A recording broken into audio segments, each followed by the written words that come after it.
I am. Nice. Good morning. Was I muted the whole time? I said good morning. Welcome everybody. Today we're going to be working on the blue dragon. And then I said, sorry I'm late because I slept through my alarm.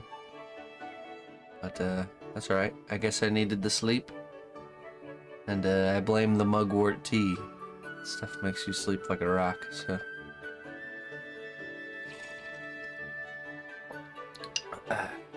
Pretty sure that's all I said so far. For the most part. Okay. So we finished a wing, and now we're going to finish the second wing, and that'll complete this dragon.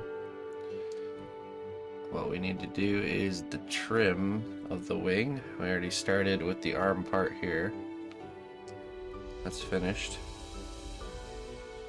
I think in the next layer we're gonna do this edge and then this middle part. We'll focus on just the edge.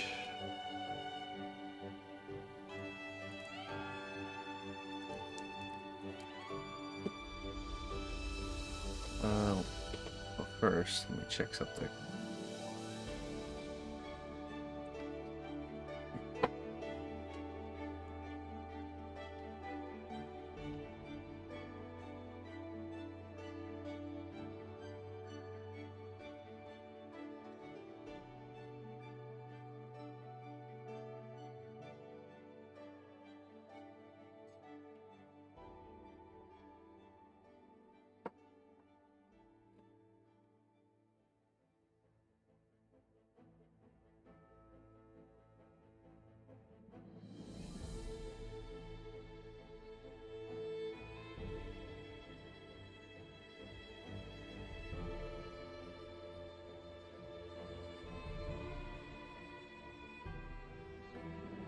Hello, the Mercurial Moxie.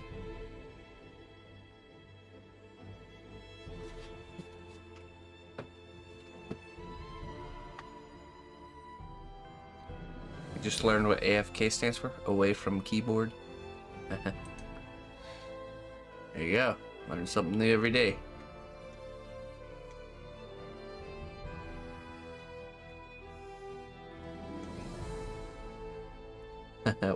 Welcome to the internet.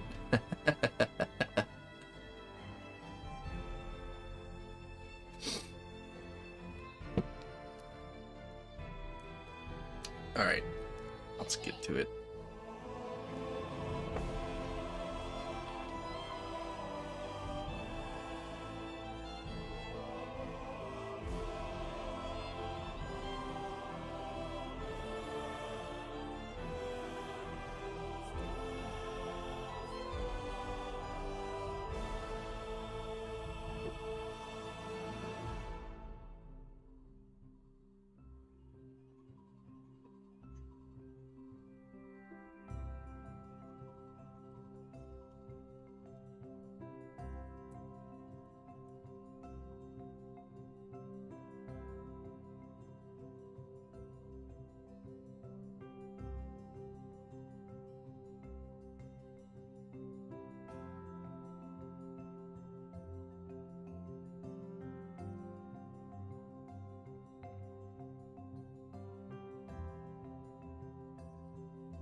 Chance we could get the wing done today and be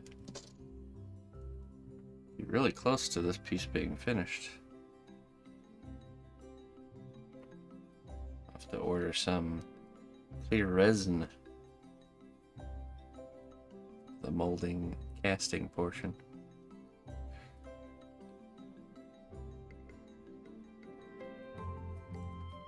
What did you use to bond the clay just then? Didn't look like bacon bond I use. It's Cosplay makes their own kind of bacon bond. It's called C2 Clear Bond. So it does the same job bacon bond does, but it's like it paints on real thin. So the viscosity is way it's way more liquidy.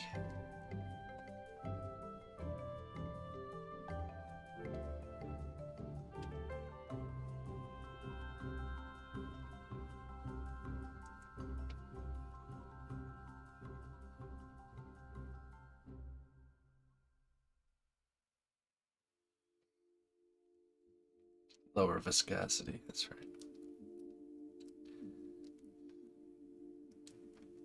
Wait, isn't it technically higher viscosity? Isn't viscosity the amount of liquidiness?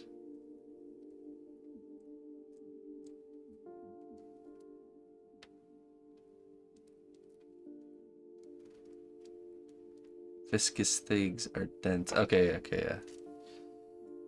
That backwards.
Let's use the pots machine here.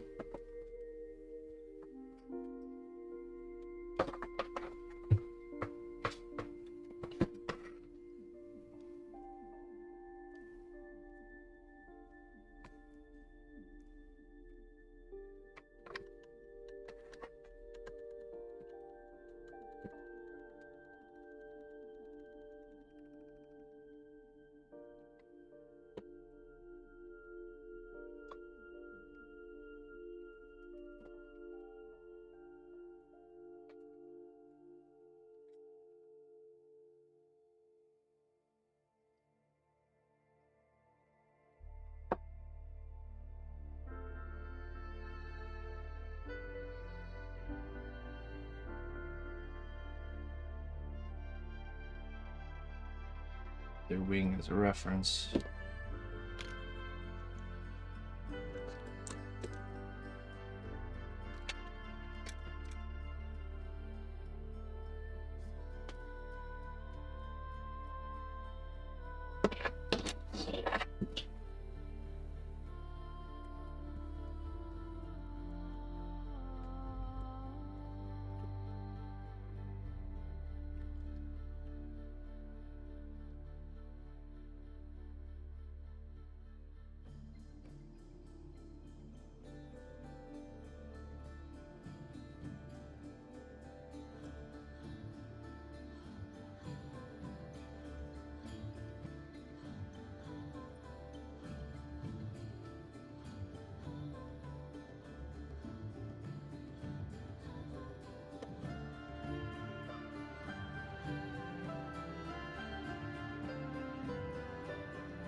Hello, Looper.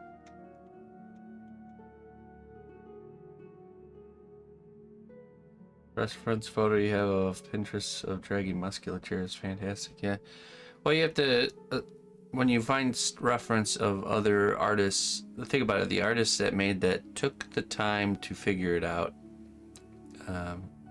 They did the work, and by looking at it, you can read their notes essentially.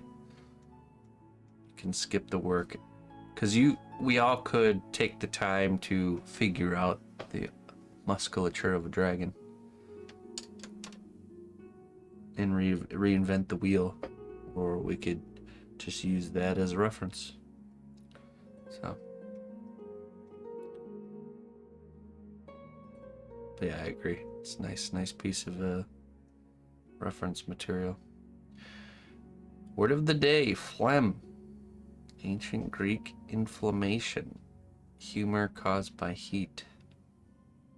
This mucus produced by the respiratory system, excluding that produced by the throat and nasal passages. Okay.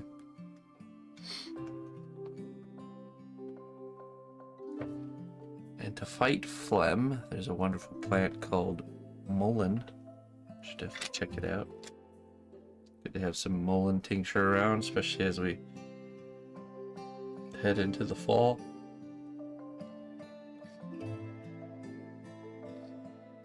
Mullein. I don't think there's an I in there.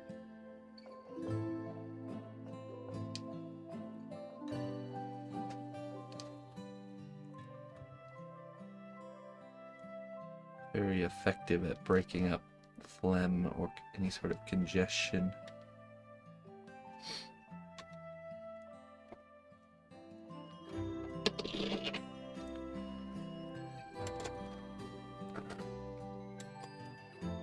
Have some mullein leaves hanging and drying in the workshop right now. Should go and pick some more.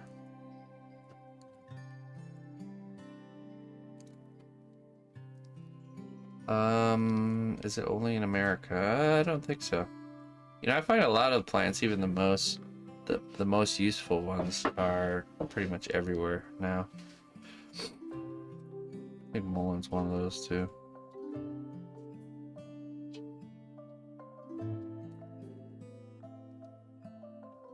Not most places. Greetings, fellow adventurer.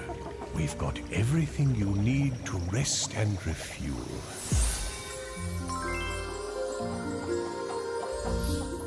Hey, Saradini, thank you for the 6 months of support. I appreciate that. Troll boogies for you.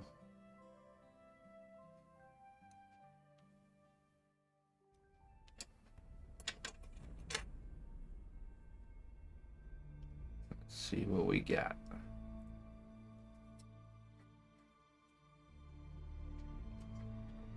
The bridge between past and present is fragile.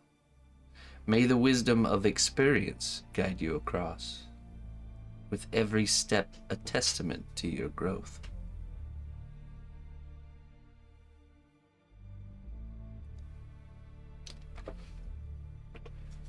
There you go.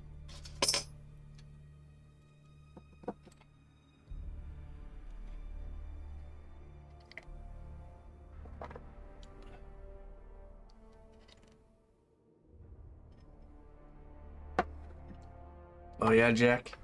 I haven't seen it myself.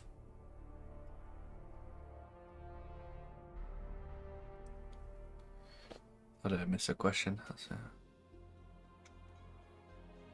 you ever done work for game studios before? I have.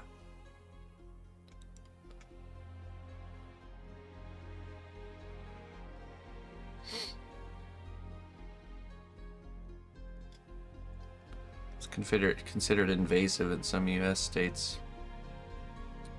Mullein? See, I don't see that. It's not a type of plant that spreads like. It doesn't send off rhizomes and spreads the underground.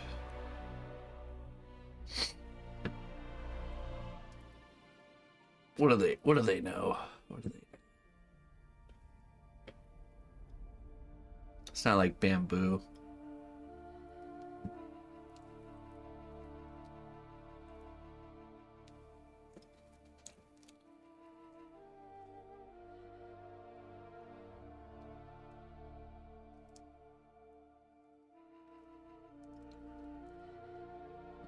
Silly humans.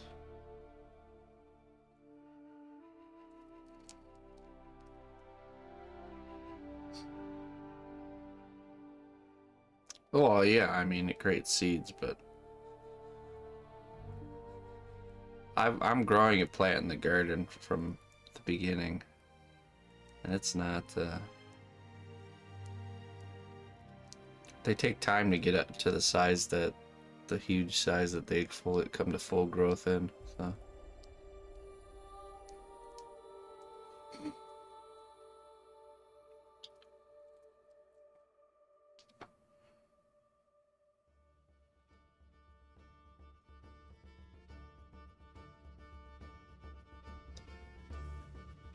I can see something like mugwort being truly invasive because it really, it's like, it'll take over a whole area.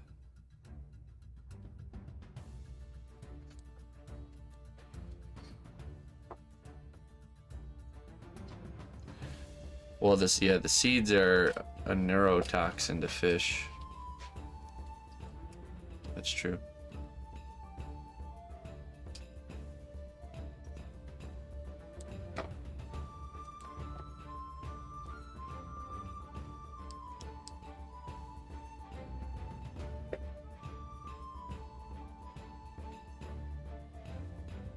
This is true.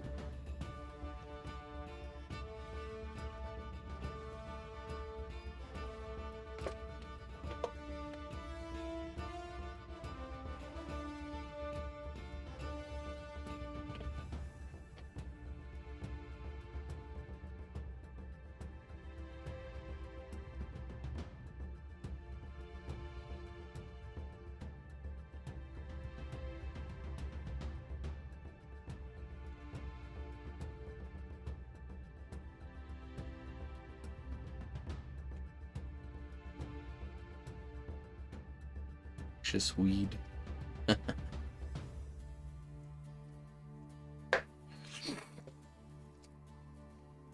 Humans are a noxious weed. Some humans.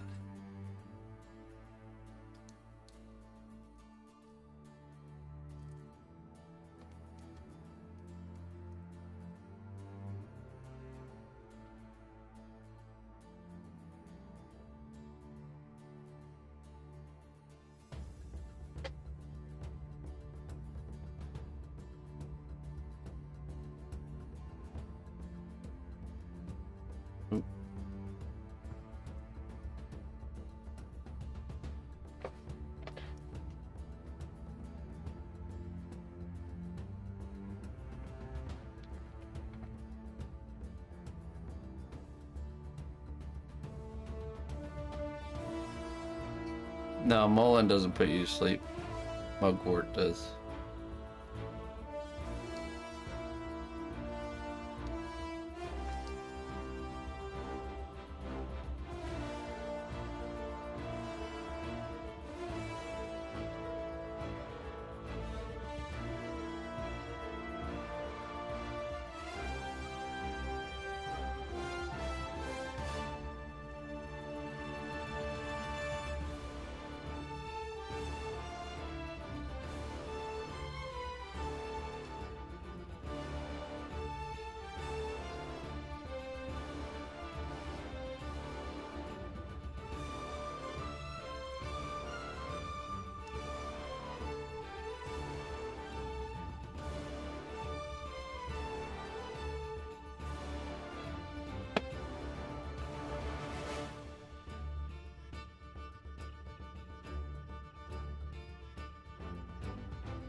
That's right. Only produces the seeds in the second year.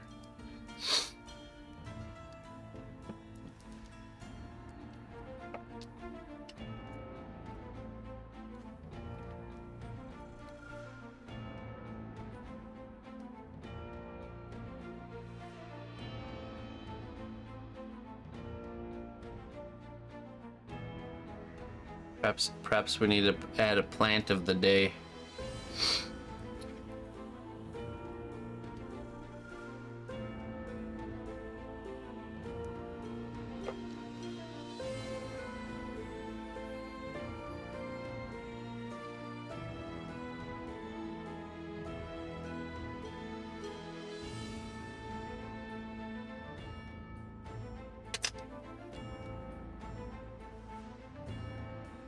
Mugwort to sleep, Mullen to breathe here. And a little lemon balm to calm the nerves.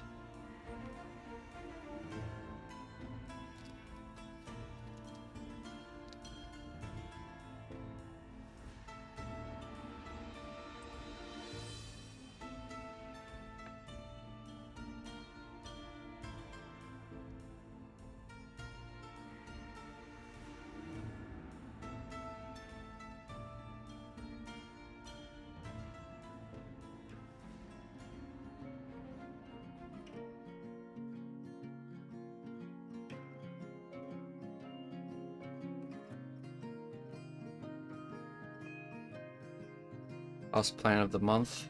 Yeah, I was thinking maybe a plan of the week. I don't know if we do a new one every day.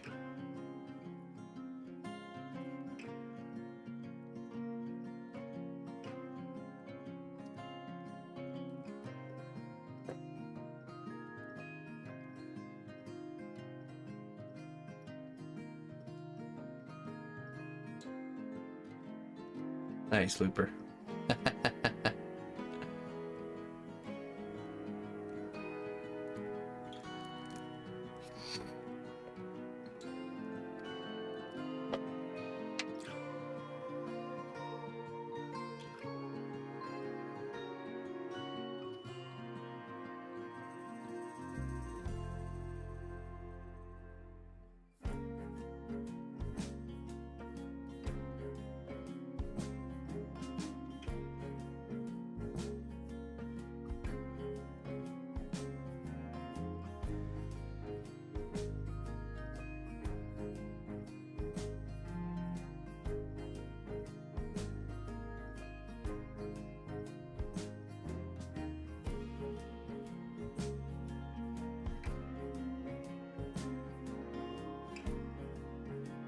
Fighter. Trying to think who. The Minotaur,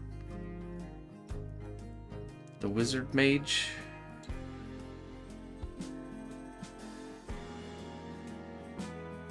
Probably the Minotaur. The one holding the two-handed axe.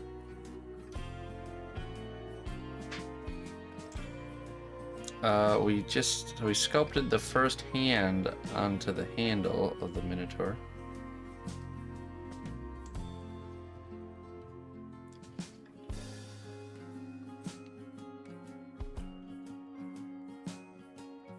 So we'll be doing the second hand. It'll be Thursday. Thursday is Minotaur Day.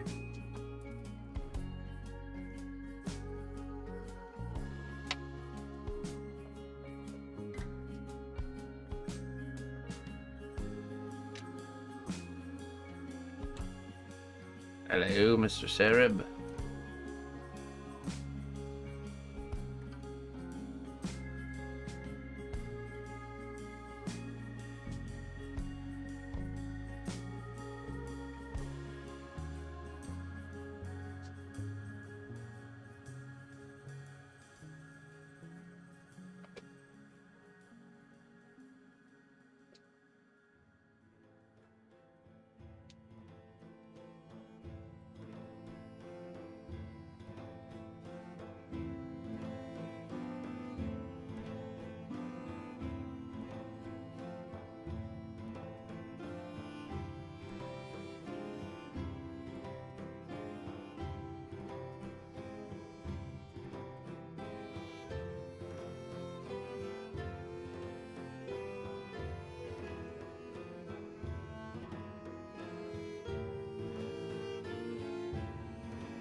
Oh, geez, Sarah Dini.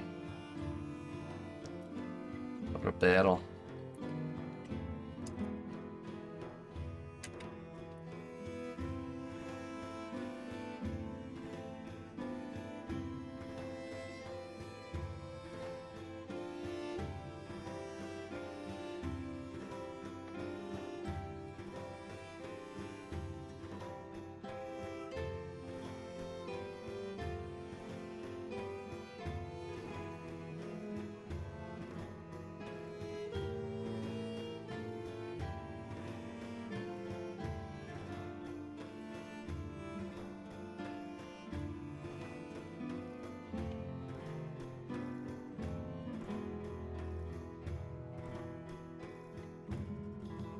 A wing, yeah. Dragon wing.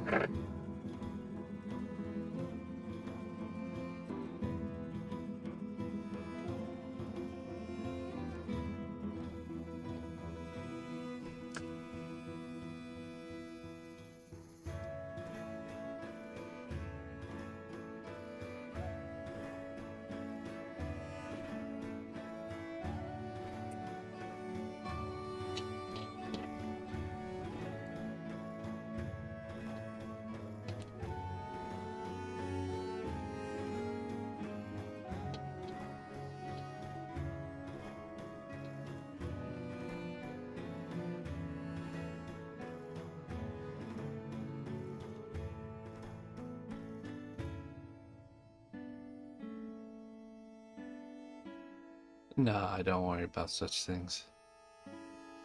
I mean, this dragon only has half his body, so he'd be like a bat flopping around. It's gonna have a pretty nice wingspan, though, that's for sure.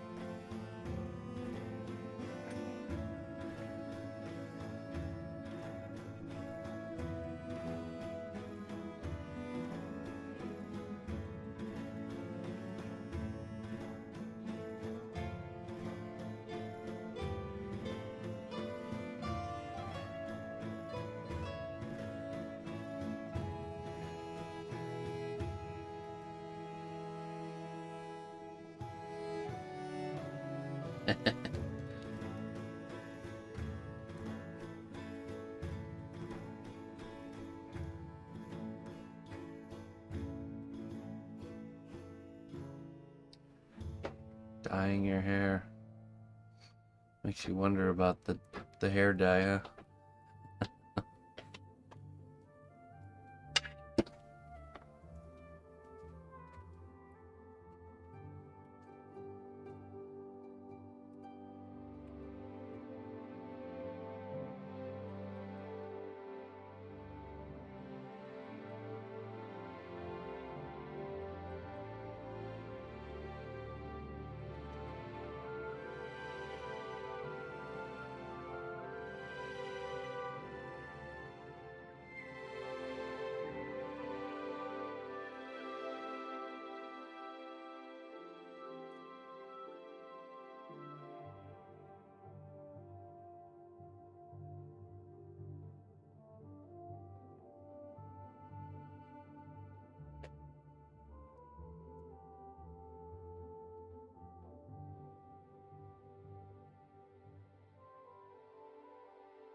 Intermediate dragon sculpting class win?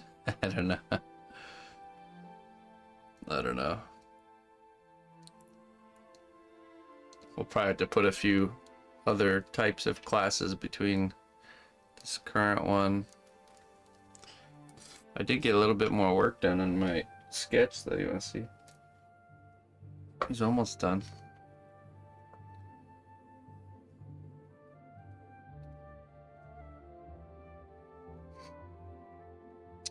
Sketched in the other arm.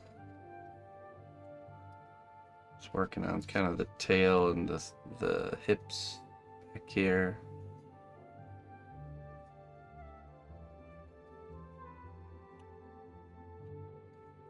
That's really all I want to do is kind of rough in the back legs a little bit more, and then the tail, and then slap the wings on there and call it a day.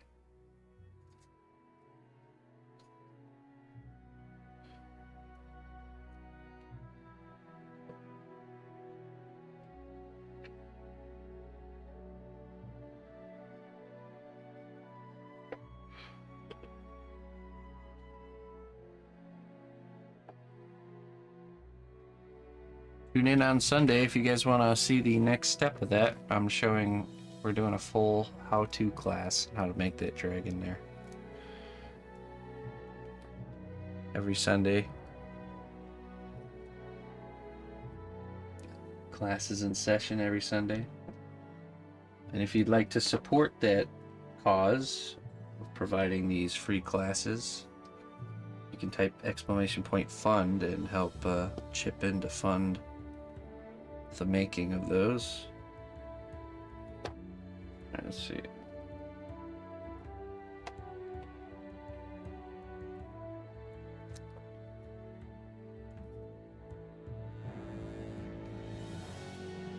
Draw some.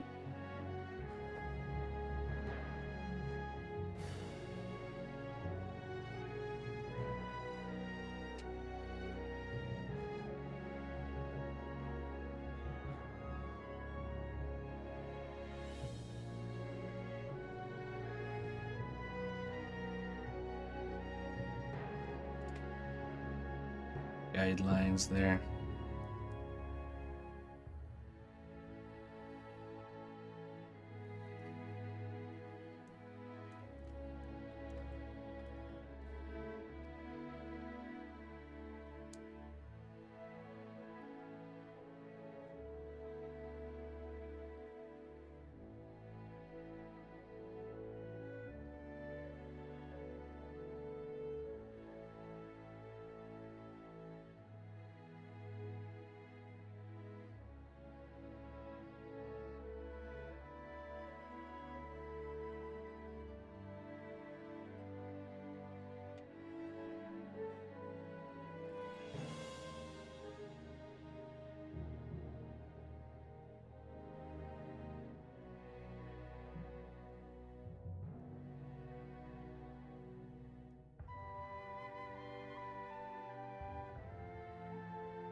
I've always liked that idea of fantasy themed restaurants.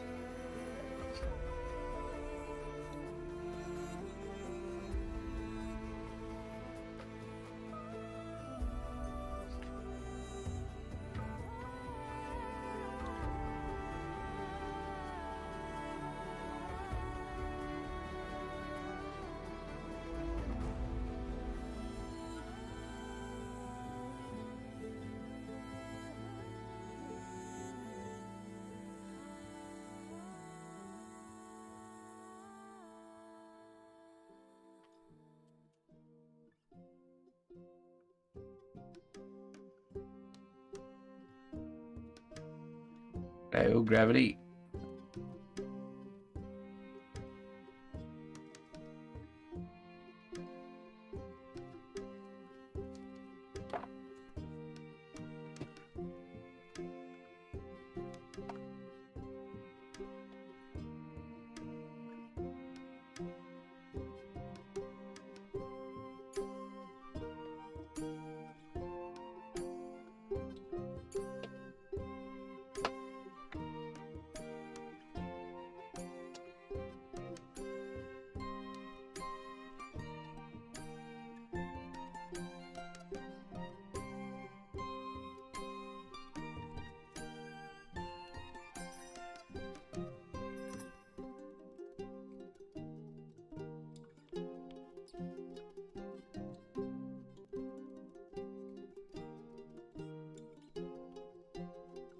Meat's back on the menu. He has to say it every time a meat delivery happens to the restaurant. There'll be certain catchphrases that are required to be said every single time. Or you get fired.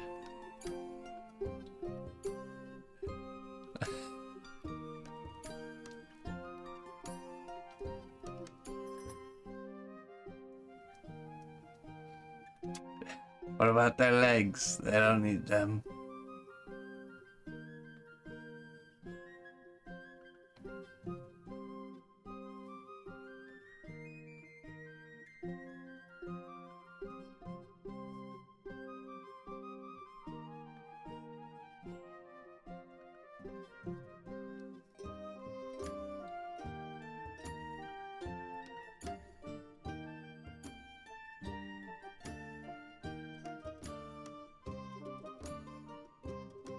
Anytime somebody asks about the sides, what sides there are, potatoes, put in a mash and stick them in a stew, with the same vigor every time. So, what kind of sides do you have, if I get this? Potatoes.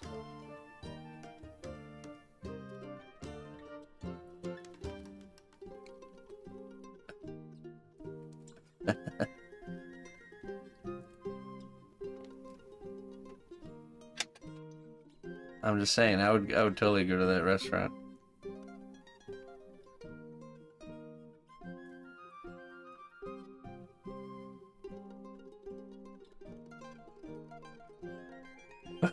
We have lembas bread.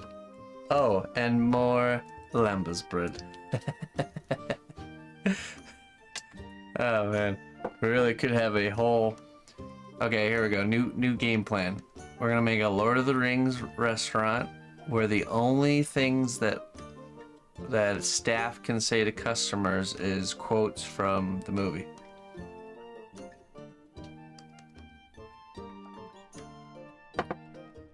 So they would have to know every single, almost like how B the Transformer talks using the radio, you know, to communicate. They have to communicate in the same way, but only Lord of the Rings.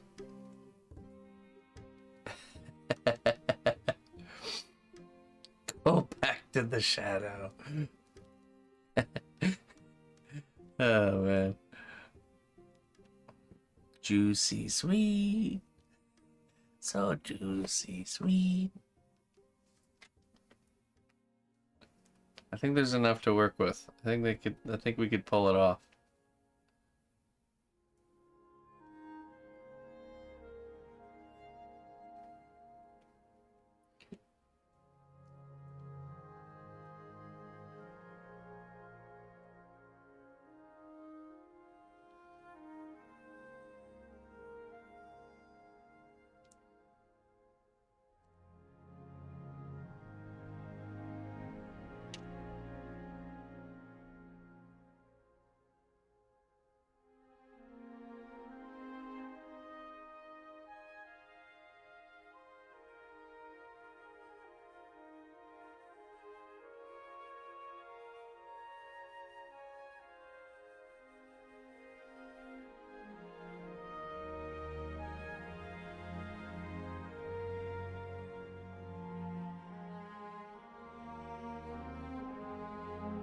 Will there ever be a as iconic of a medieval fantasy movie like Lord of the Rings? Or are those days done? It's all garbage now. Is the platform of movies over? On its last limb? Destroyed by corporate greed?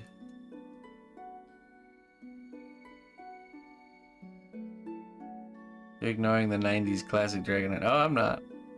I'm not. There's some gold in there too.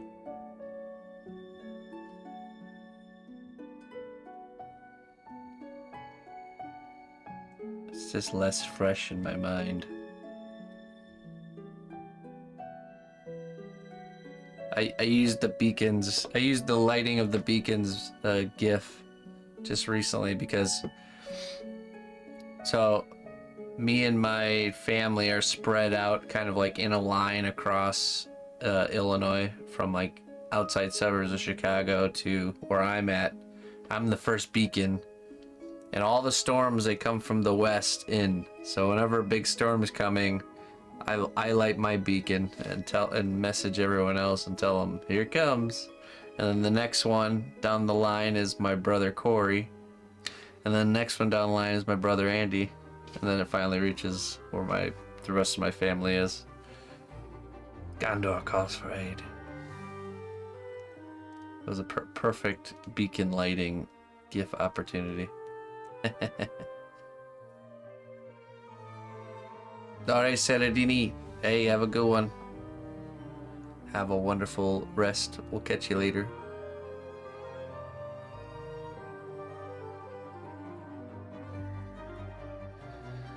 Is it the movies or is it the viewer?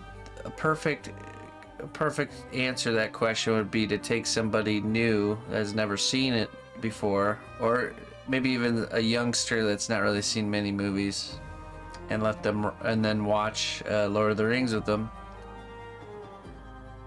Yeah, I don't know. I think it's like a combination between the cultural shift and the disposable culture that we everything's disposable, even like the big box movies. Just not. And we're so bombarded with just so much diversity and content, you know. Once upon a time, stuff didn't come out all the time, so you would just rewatch the things that have already came out. So I wonder if that has something to do with it. I don't know. Who knows what it actually is? But they definitely don't. They definitely don't make a.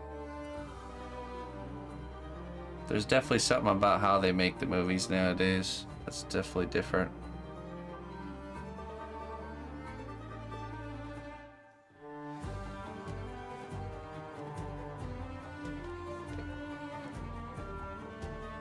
Yeah, right. Yeah. We have to get back to an era of books.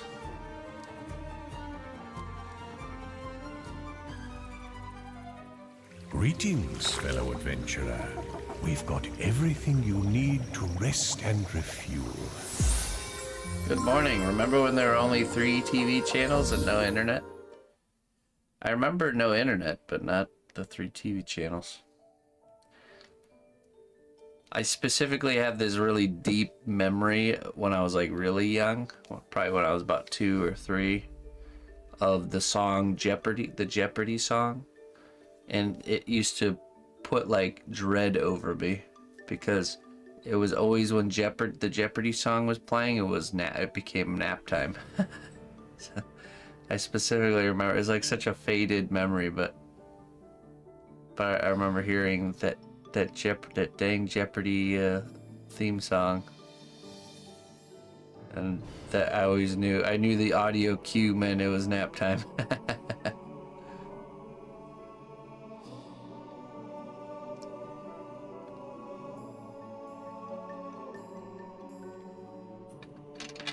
You're old. Well, hey, thank you so much for the 8 months, my friend. My old friend.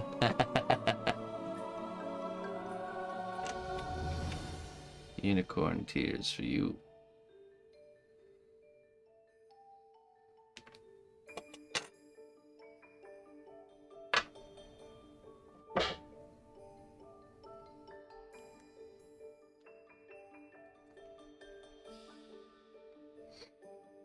Your presence is a sanctuary for those who know you.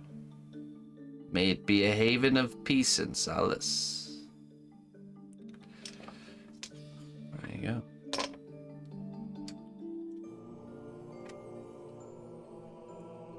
You are a sanctuary.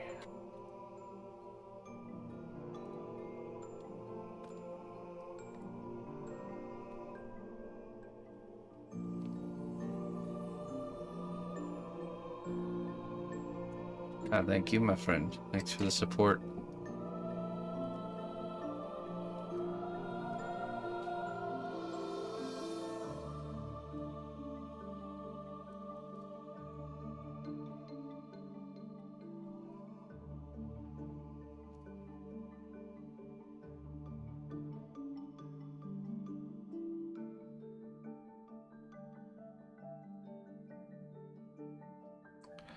There's definitely something to that, though, Sarah, that we get kind of like what was once good, like our expectation, our taste kind of improve over time. Harder to impress. A great example of that is video games. If you go back and like you have like a memory of a video game and how cool the graphics were and everything like that. Then you go back and play it in modern times, you're like, what the heck? What is this?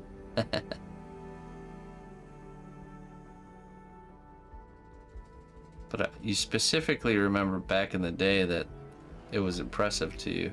It was awesome and impressive the way things looked.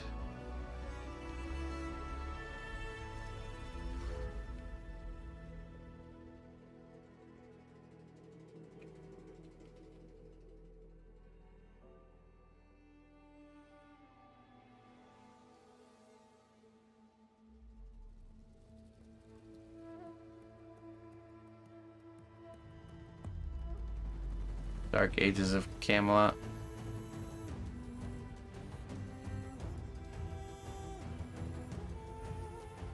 That was like an MMO that when you died you would lose all your stuff, right?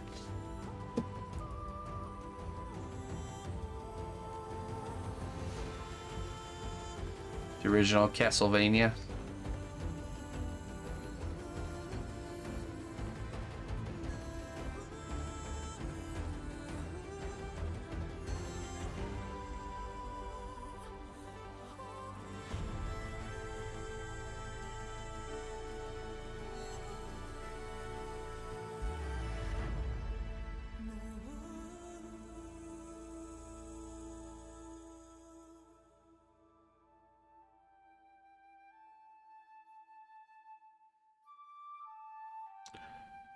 Oh, you know what I was thinking? I was thinking of Darkfall.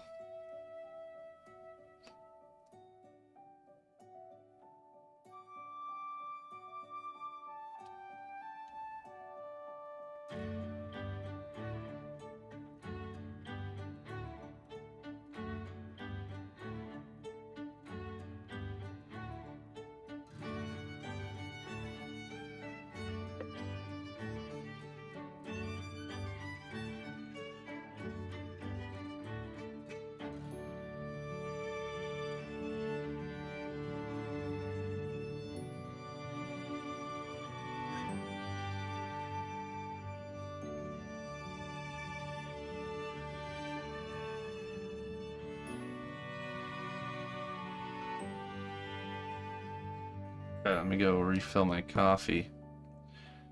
About ready to do some texturing here. Getting pretty close. I'll be right back.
Well done, brave hero. Your labor has borne fruit. Enjoy these goods as a reward for your dedication.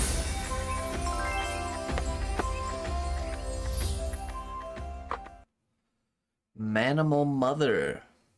Hey. Thank you for the 23 months. You have one more month until you're stuck here forever. I hope you've made your decision.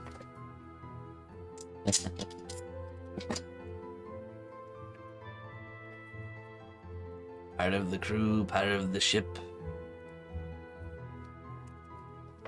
Okay, thank you so much for your continued support. I really appreciate that there. Let's see.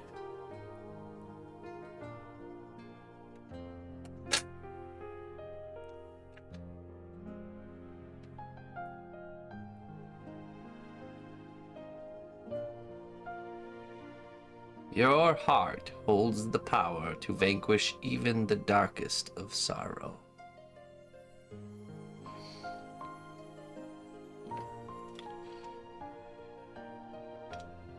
There you are. There you are.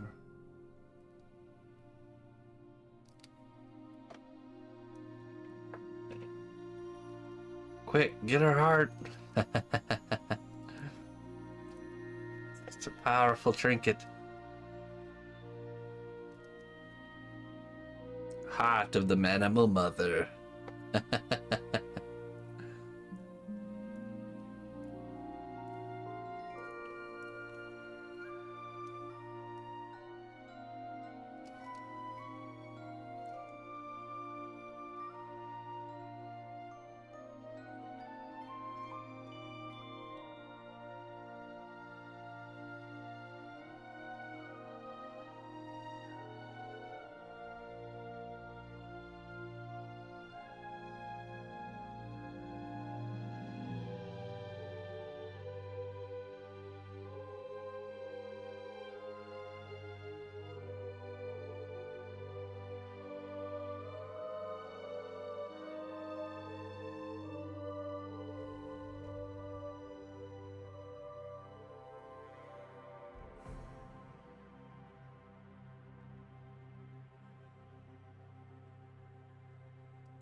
This looks like Bane. Yeah.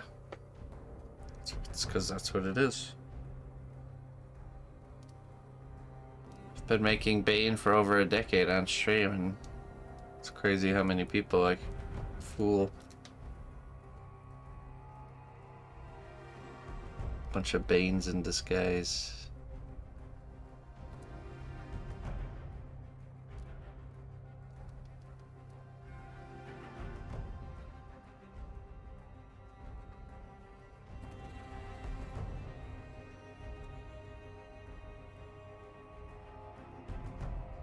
You doing there? Hey, sorry about your face.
Thank you, Shula Dame.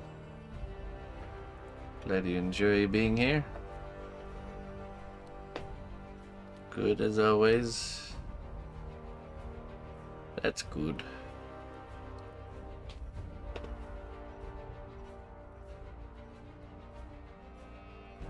Oh, excuse me.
Hello, Peter.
Hail, noble ally.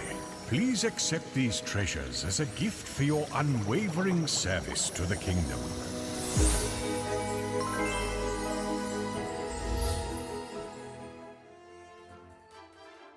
Lali, 48 months, 4 years, always as much fun and relaxing to watch you work. Well, thank you so much for supporting my work and my life. I appreciate it.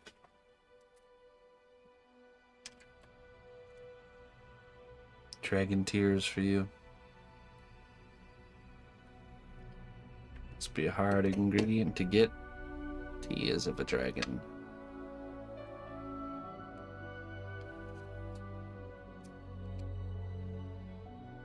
The embers of your passions are dying out, but may the flames of creativity reignite, illuminating your path forward.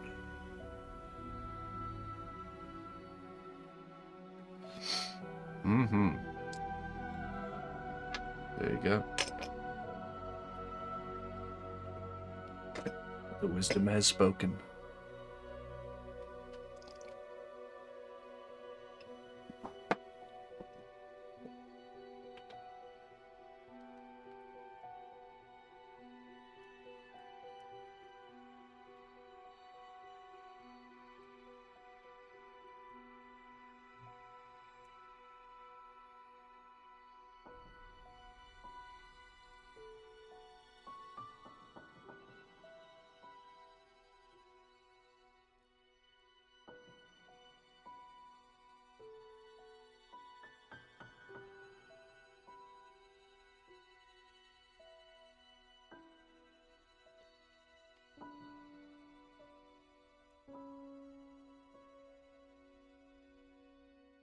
Okay. I think our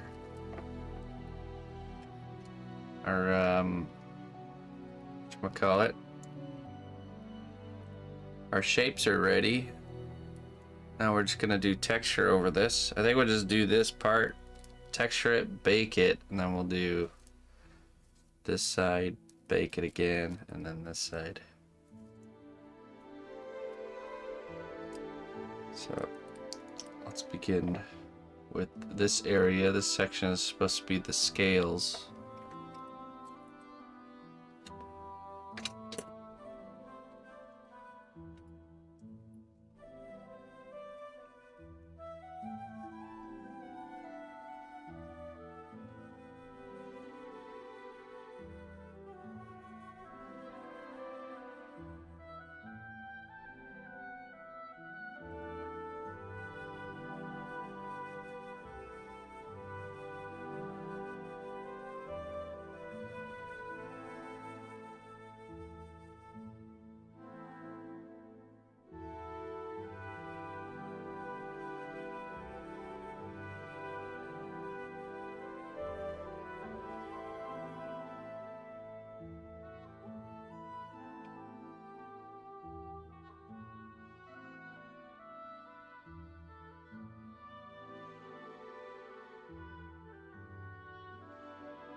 I don't do any pricing on the stream there, Izzy. Well met, loyal friend.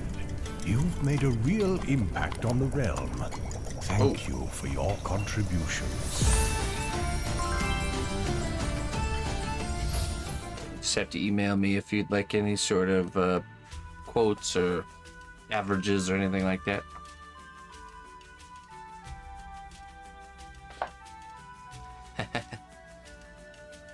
Just shoot me an email. The Frozen, thank you so much for the 1 year tier 3 sub, my friend. Thank you very much for that above and beyond support. I truly appreciate it. How you been? We got Mermaid Tears, Poison, and Tooth of Wolf. Choose your destiny.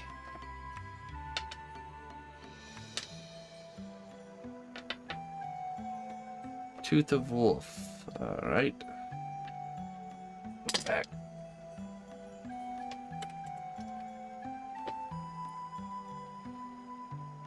Let's see what we got here.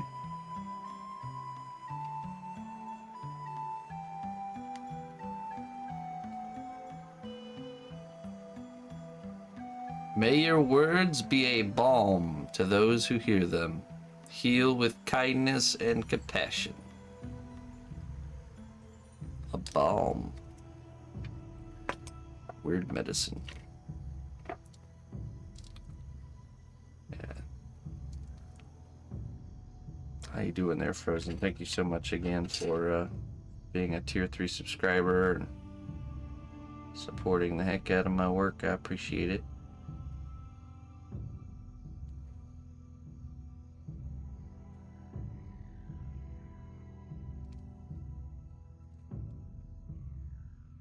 Temperature has gone down again, so not the melted anymore. Oh yeah. Yeah, I'm hoping to get some yard work in today. Some much needed garden time.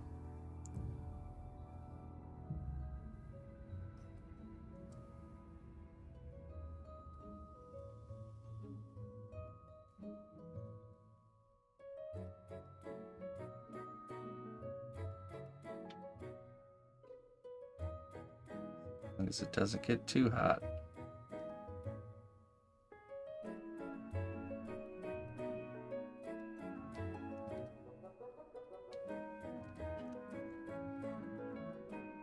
Beautiful and cloudy.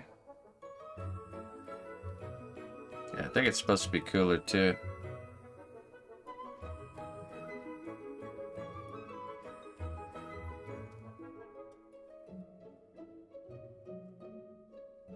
Got a bunch of stuff that needs to be harvested and just some general taming.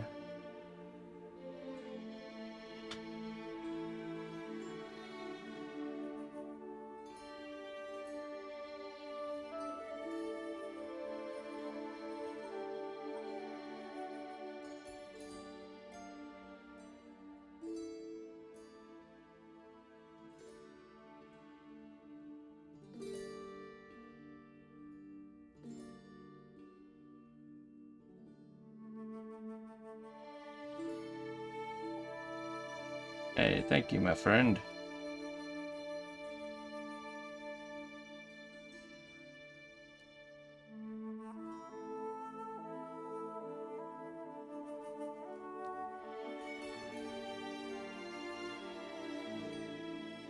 I'm excited to be done doing dragon wings. That's what I'm excited about.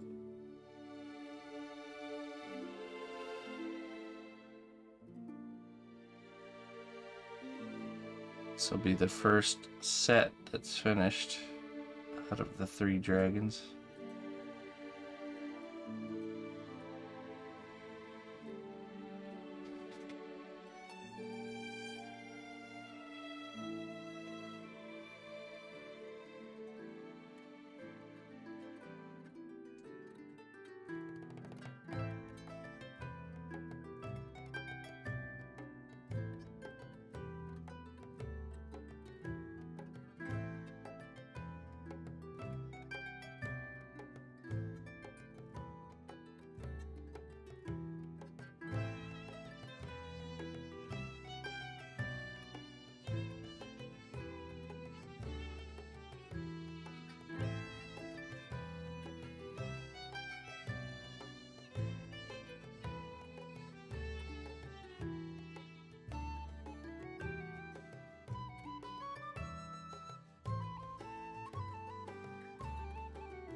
That's right. Cast clay. The wonderful cast clay.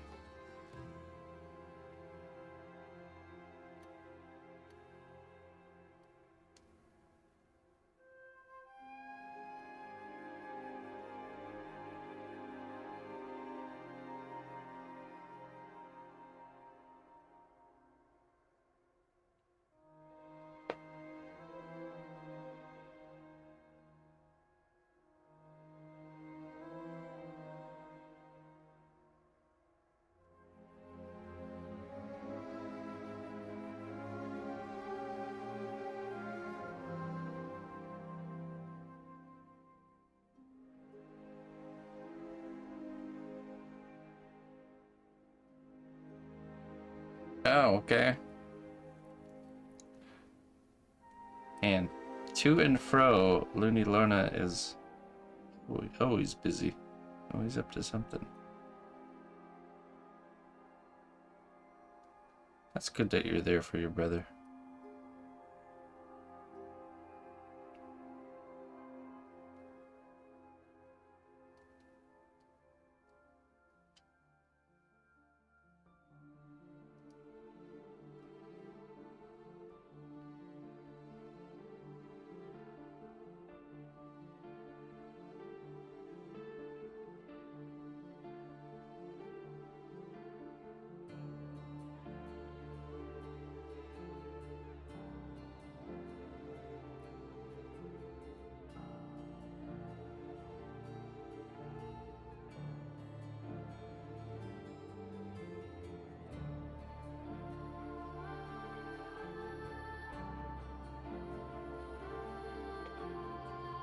Always up to something.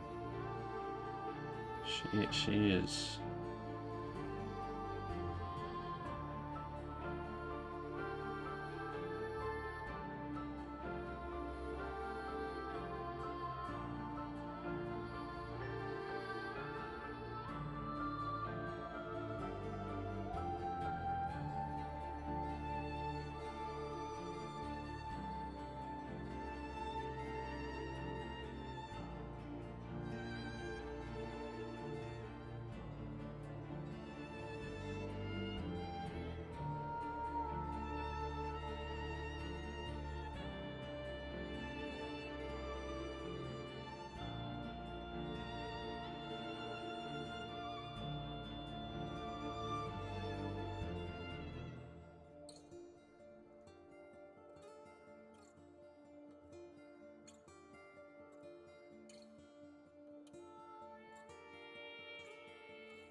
Condolences, that's a lot of scales.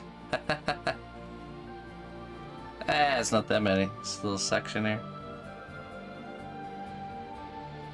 This is actually the last patch of scales on the entire dragon. Easy peasy.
All right, Moxie.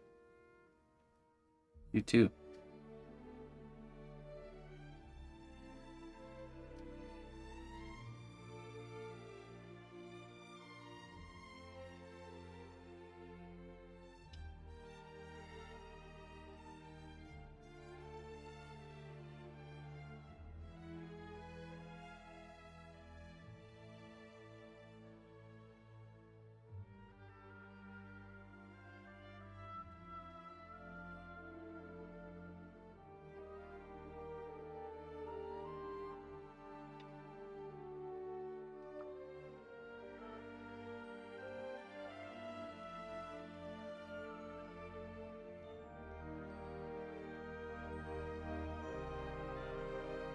Okay, now we do the skin textures.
This is called Cos clay.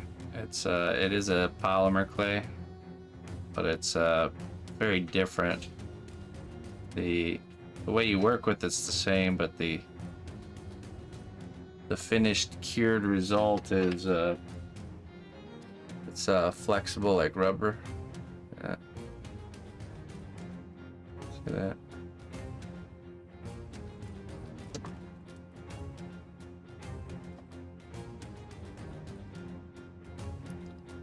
so you can make really really durable finished pieces.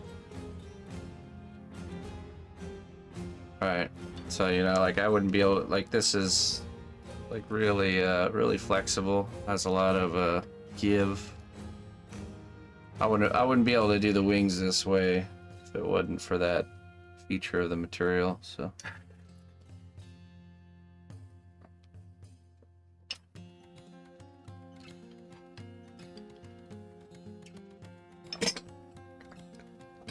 Hey, what's up, Tech? How you doing?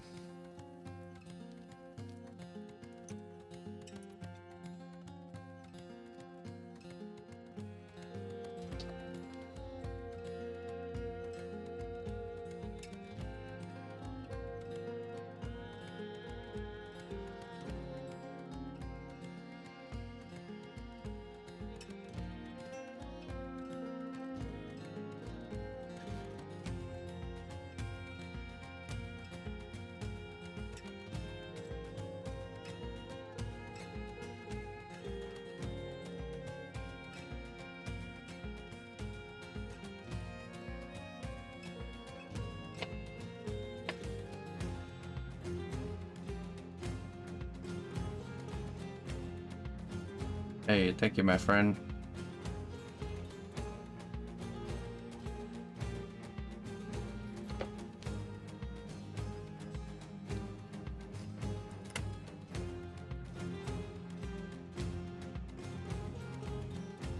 Okay, we gotta do the claws here.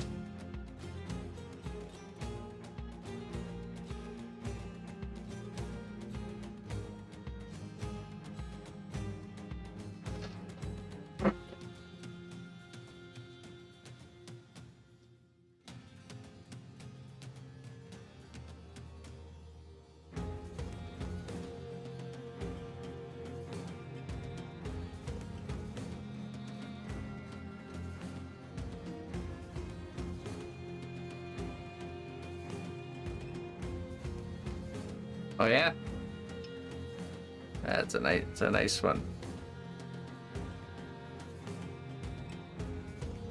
Holy Studios.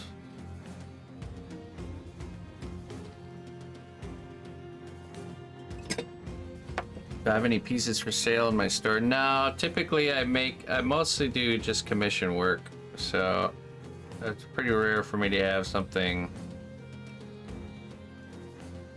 for sale. But you know, occasionally I will.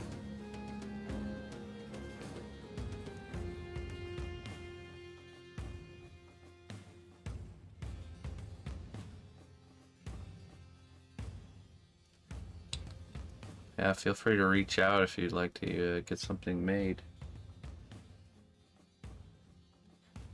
Just have to shoot me an email.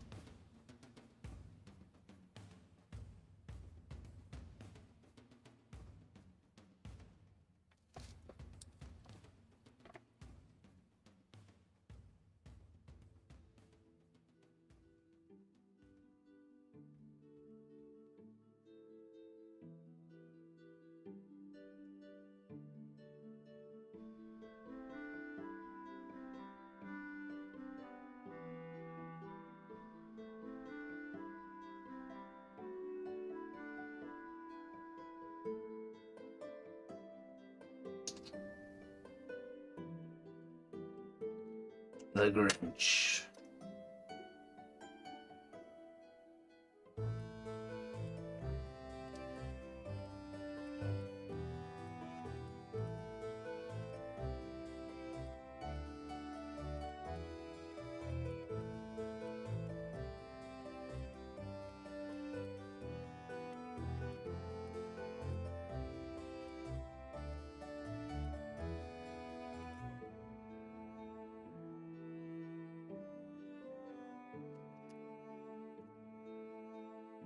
Oh, there you go. Get some inspiration. This is the one we're working on here, the blue dragon. The wing will be kind of like this. It's a wall hanging piece. The fire will be coming out of its mouth. Dragon Con, isn't that the one that's kind of closer to me? Schaumburg or Chicagoland area?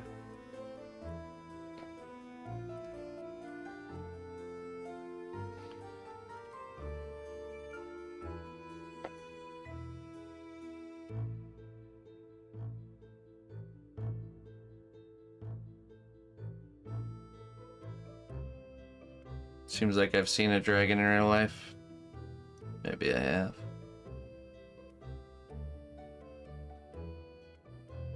You know, the Muggles, they keep digging up these bones of dragons and calling them dinosaurs. It's a weird thing.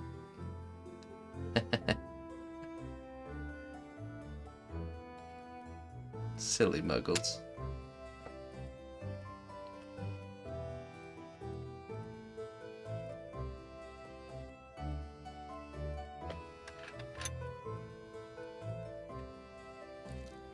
Georgia, okay.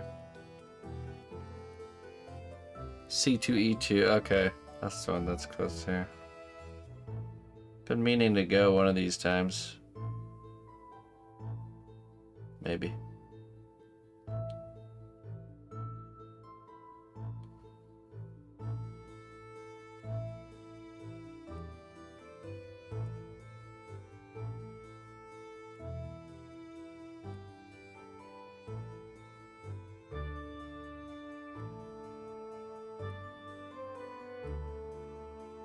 There's no evidence of six-limbed dinosaurs.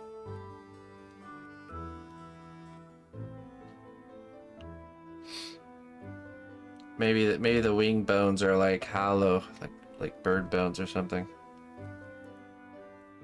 So they don't fossilize or something.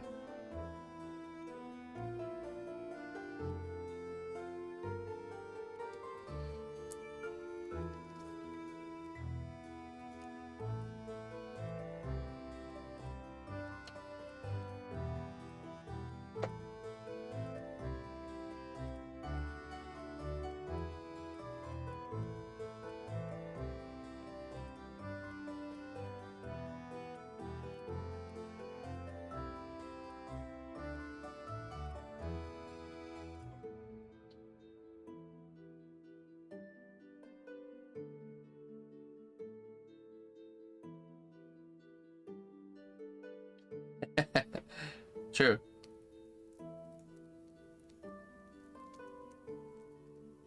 Big dragon.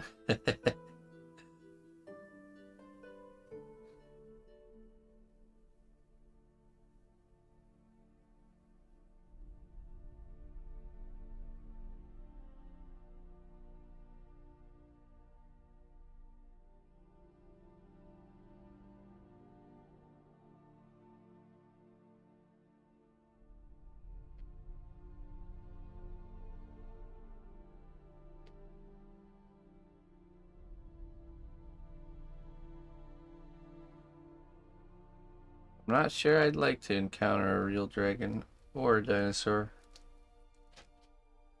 Oh, thank you. Be quite terrifying, actually.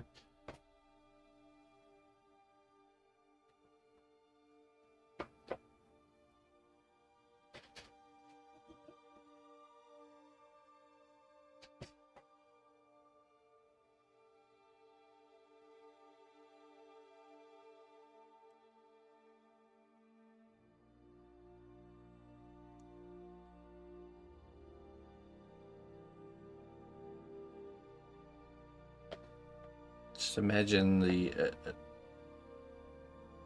how terrifying encountering like a grizzly bear is. Times that by 100.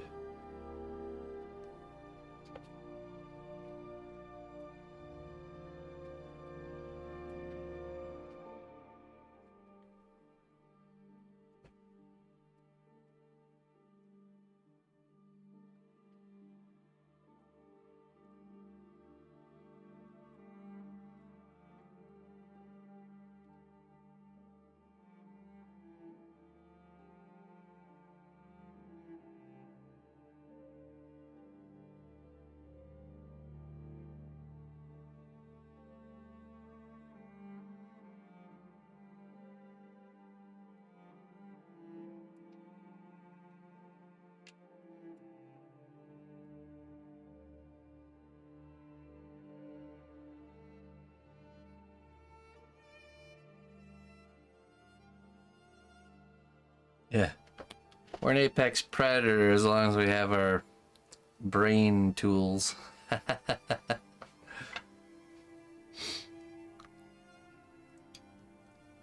We've become so docile in our modern society that we've forgotten from whence we came.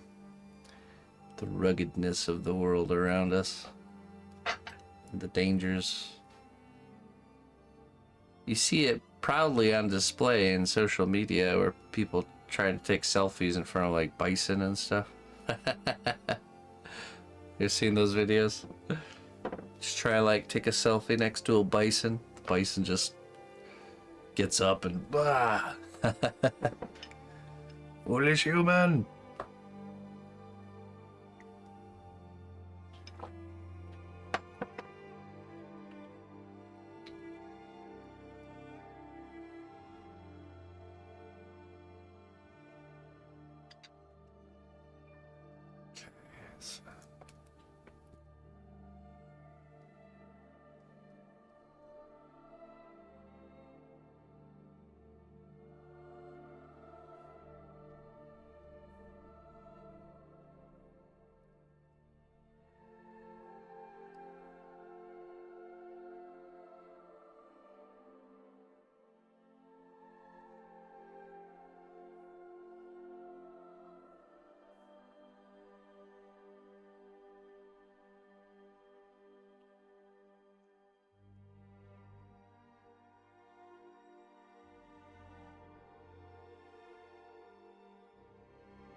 Both.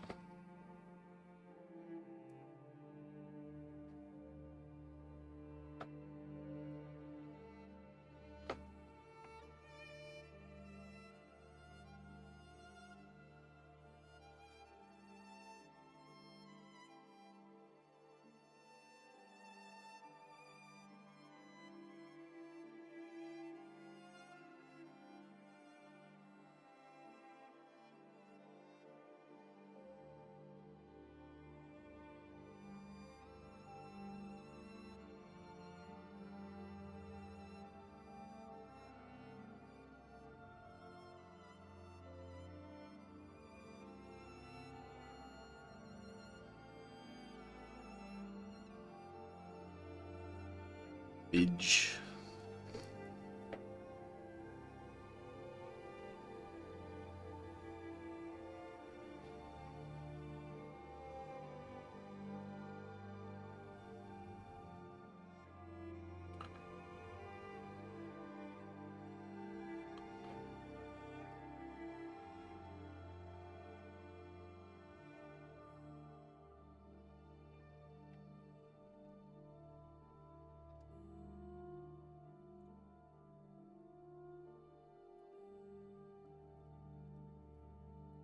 bison. Ah, funny. What does the buffalo say when its male offspring leaves the herd? Bison. It's a good one.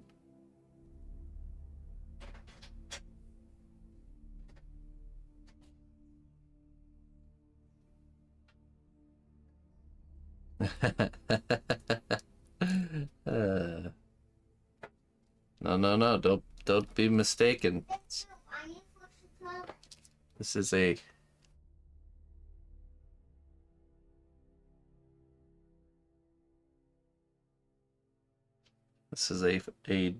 dad joke friendly zone.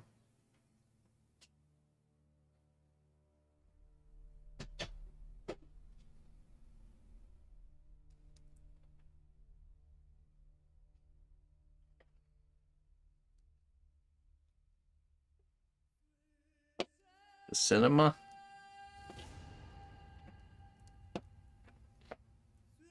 What are you gonna go see?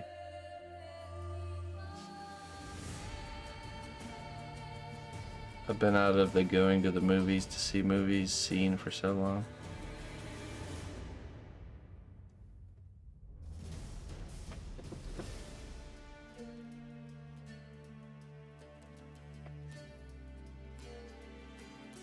Pretty much since Emma was born. Me and the missus used to go to the movies all the time. We would always go during the day and get that matinee price.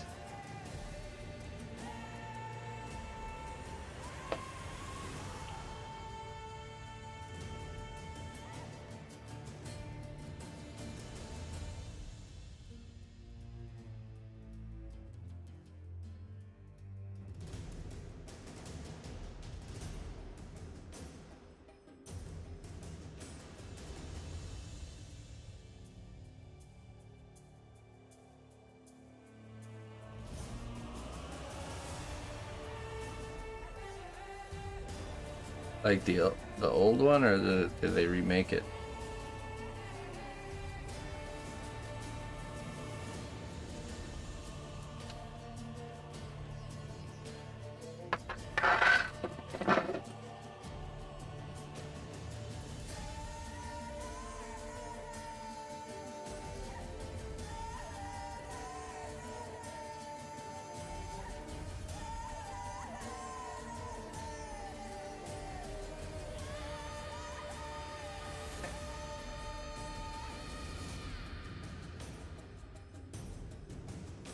The new one, okay, interesting.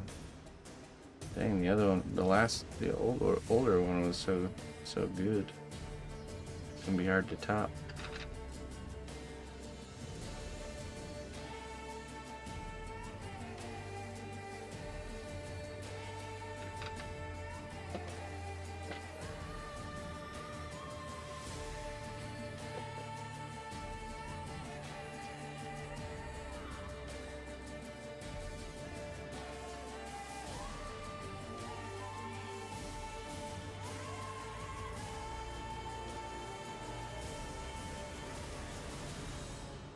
Hey, Vid. Welcome on in. Thanks for coming over from Instagram.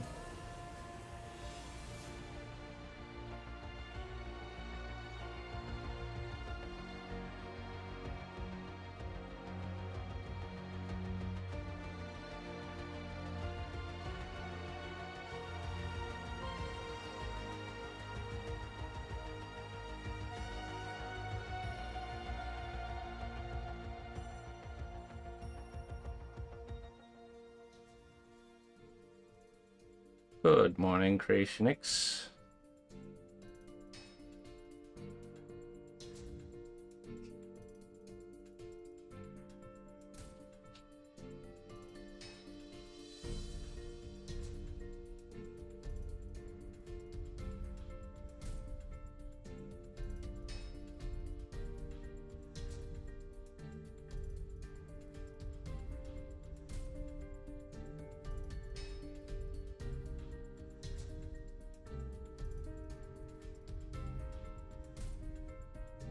That was the one with Anthony Hopkins and face.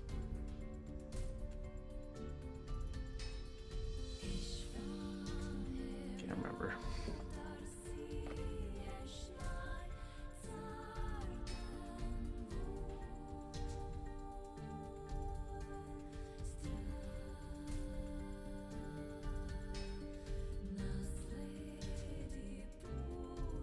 Clarice.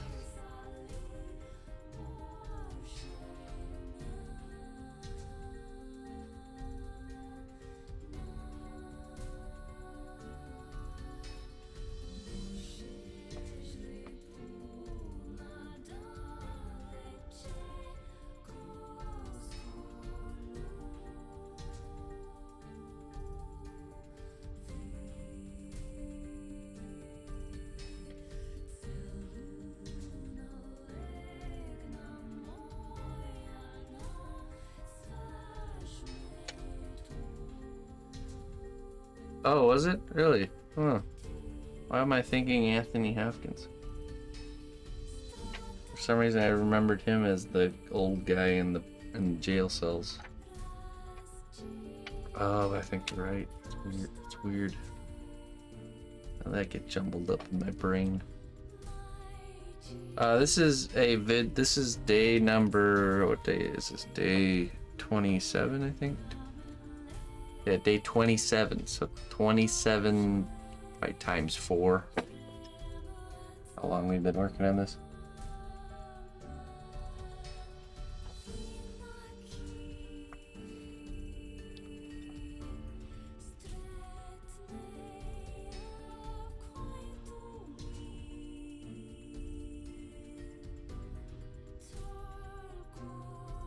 We were talking about that earlier, Tech. It's a disposable culture, even the movies.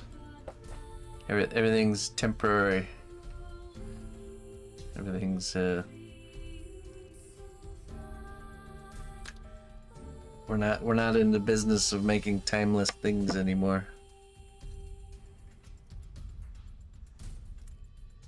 It's an addiction to the next new thing. Never to be fully satisfied. Always wanting the next new thing.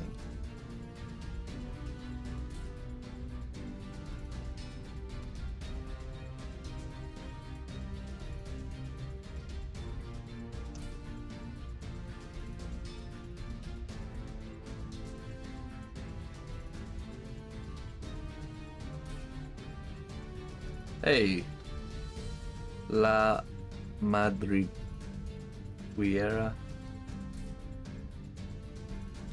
Hey, thank you. Welcome.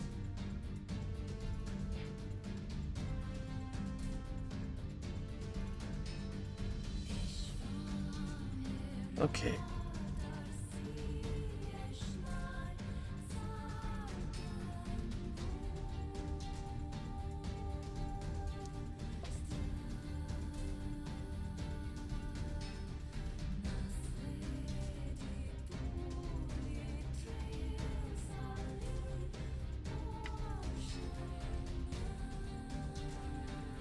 I think we will brush this with alcohol, and it should be pretty good.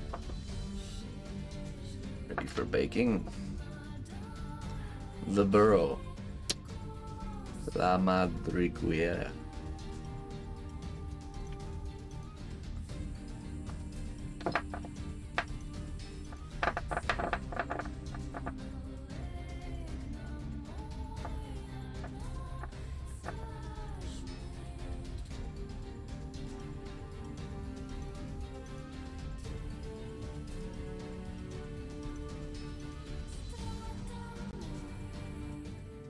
Listen closely, traveler, to what I say.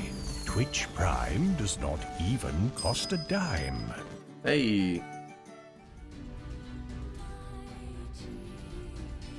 Thank you so much for the 3rd month of support. I appreciate that.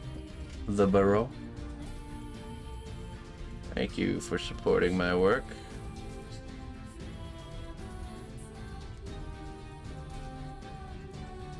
Appreciate that very much.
Well, so I put in quite a bit of hours per day sculpting, but I also work on a different project each day. Sometimes 2 different projects each day. So like this piece I've only worked on what's today? Wednesdays. So Wednesday mornings I work on this piece. So it just keeps the energy high, keeps the prevents burning out on the work. Being able to work on something different each day.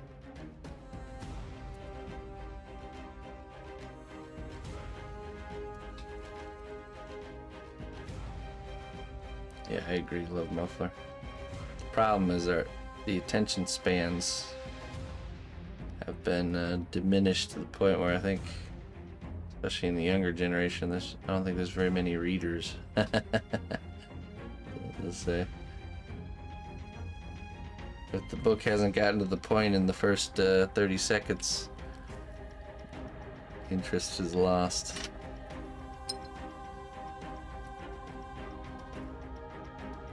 Keep balance, yeah, exactly, with the lore. So lately we have a lot of dragons, actually.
Hey, it's only, thank you. Just brush for this part.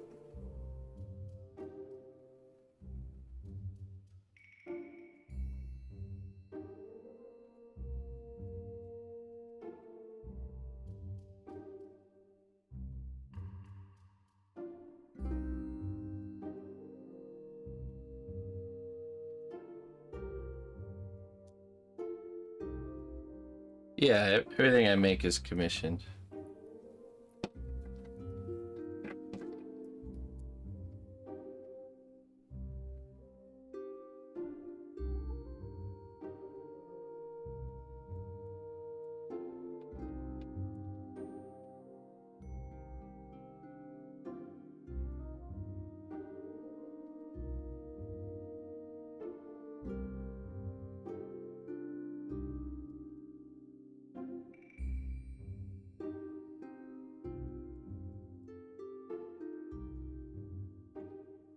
Okay.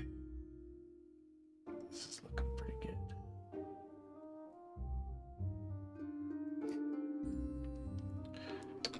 Okay, so now we toss this in the oven. Bake it, locks in all this work here. And then the only thing left to do is these 2 kind of strips here and here. We'll have our second wing.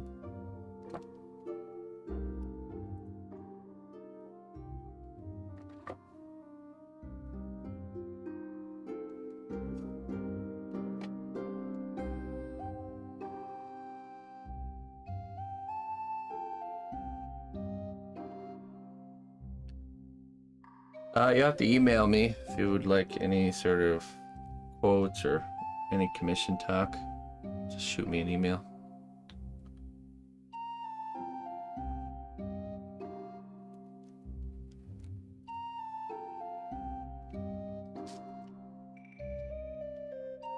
No, I send out, I do project quotes, and the price is the same, even if it takes me longer than I expect. So once the quote is locked in.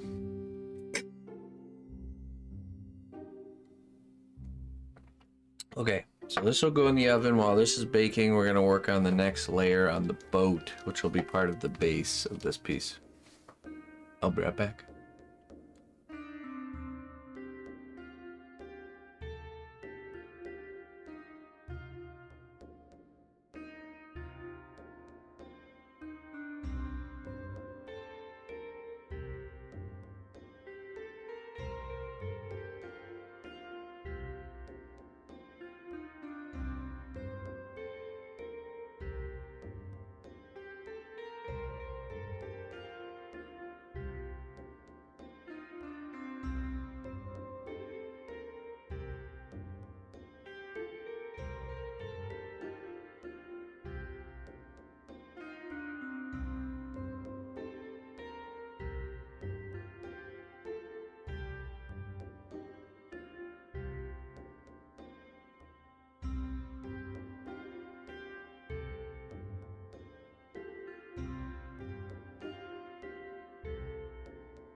All right.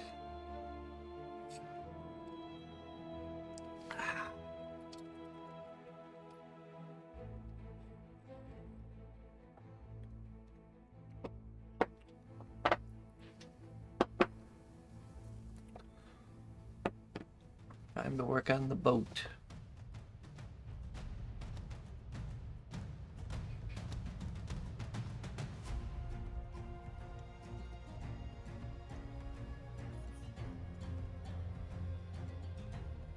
Alright, we sculpted the whole of the ship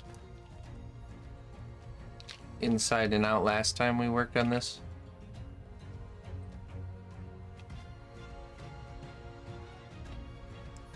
Which is kind of like the bottom of the boat. Now what we're gonna do is we're gonna extend this up, and we're gonna sculpt the kind of the deck, the edge and the deck. Get the next part.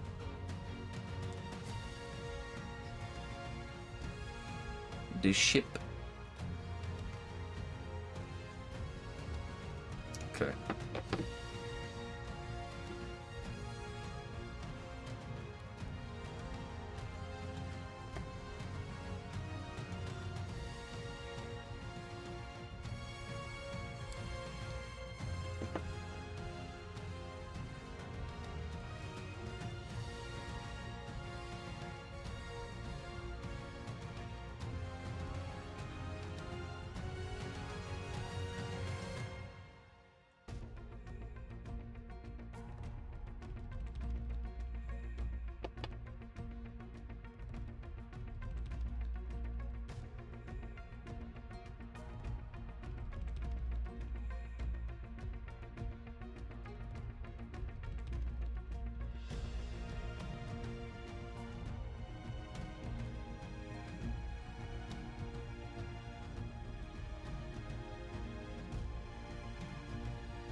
All right, BB. See you later, Shelly.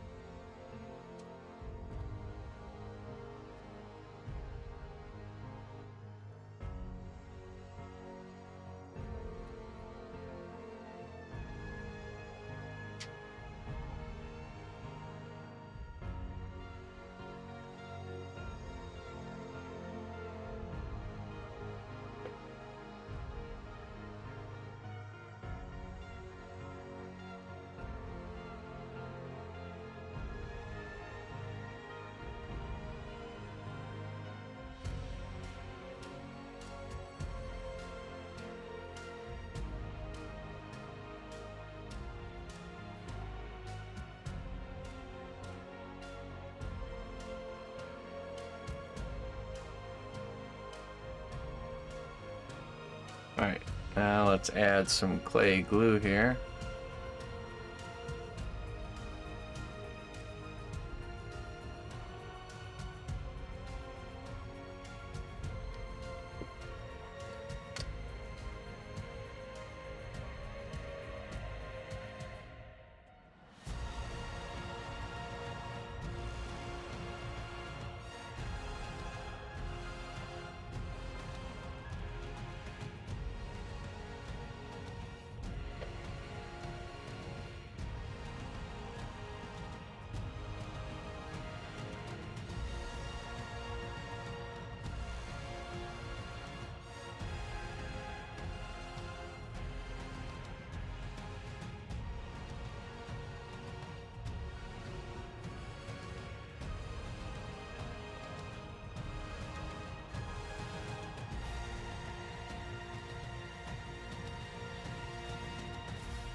Hello, Fenrir.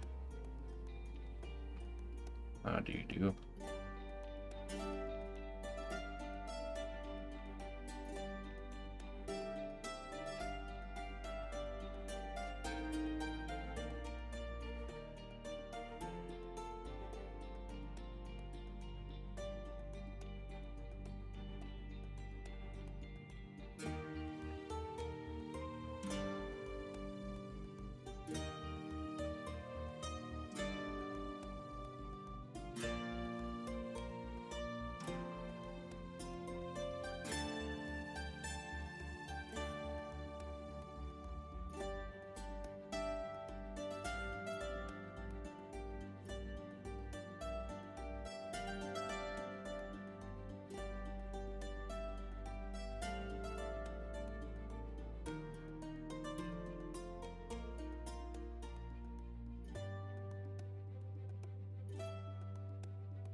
Going back to class. Oh yeah? And a little break or something?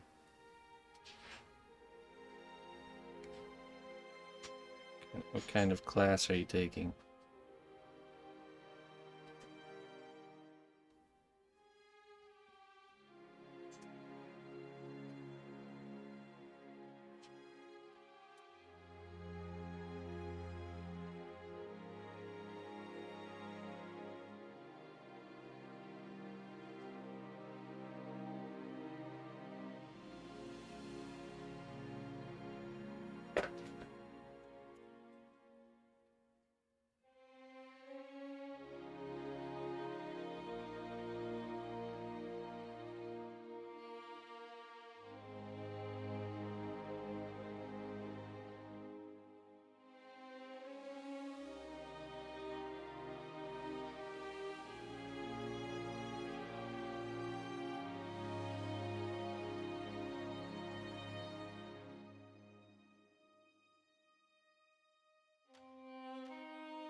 Yuri. I love Yuri.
What is the boat behind animal? What is boat? Wait, what? What's this right here? This is the dragon. It's destroying the boat.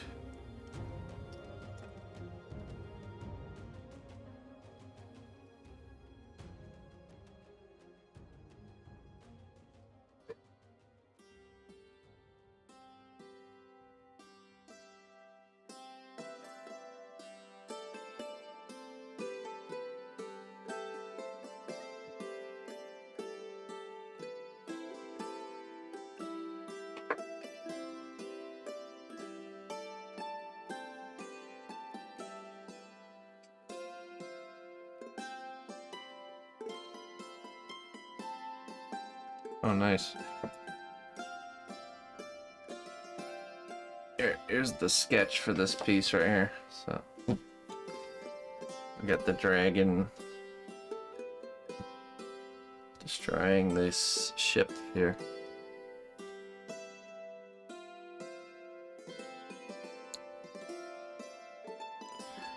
That's the idea.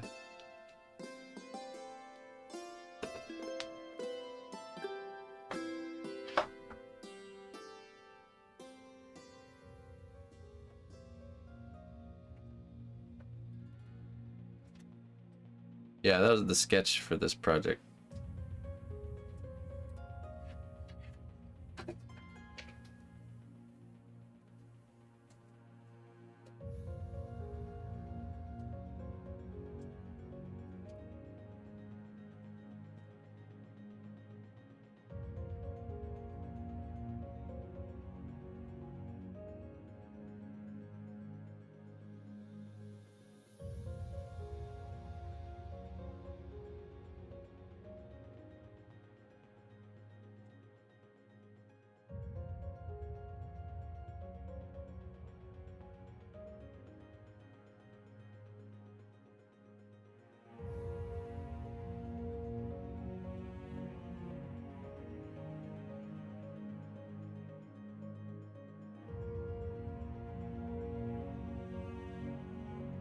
It's interesting there, Fenrir.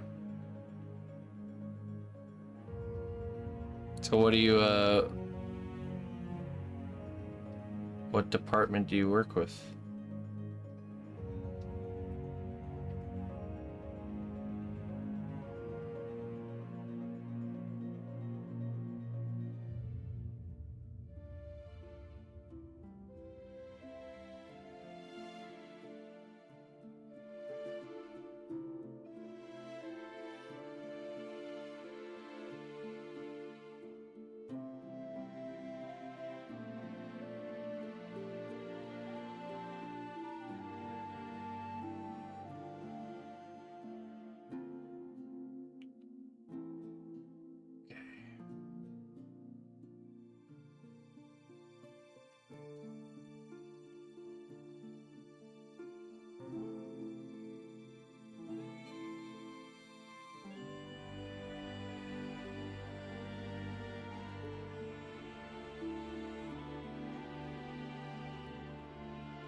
Okay. That's pretty cool.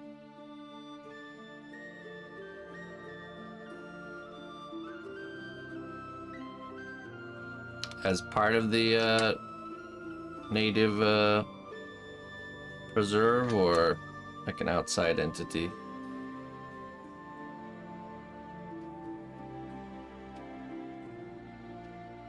I know they kind of do their own thing, don't they?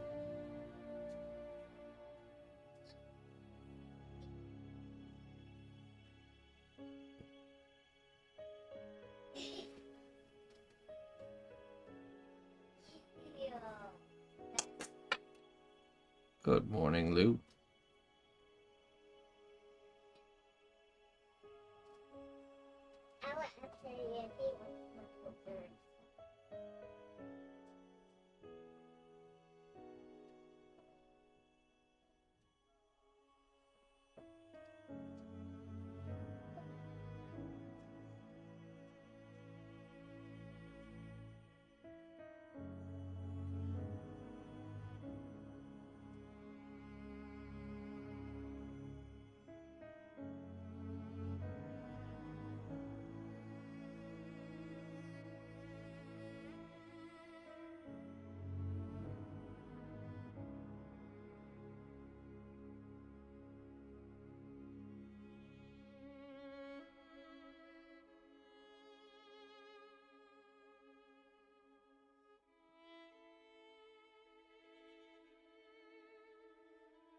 Hello, Fables.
Can I sculpt with you?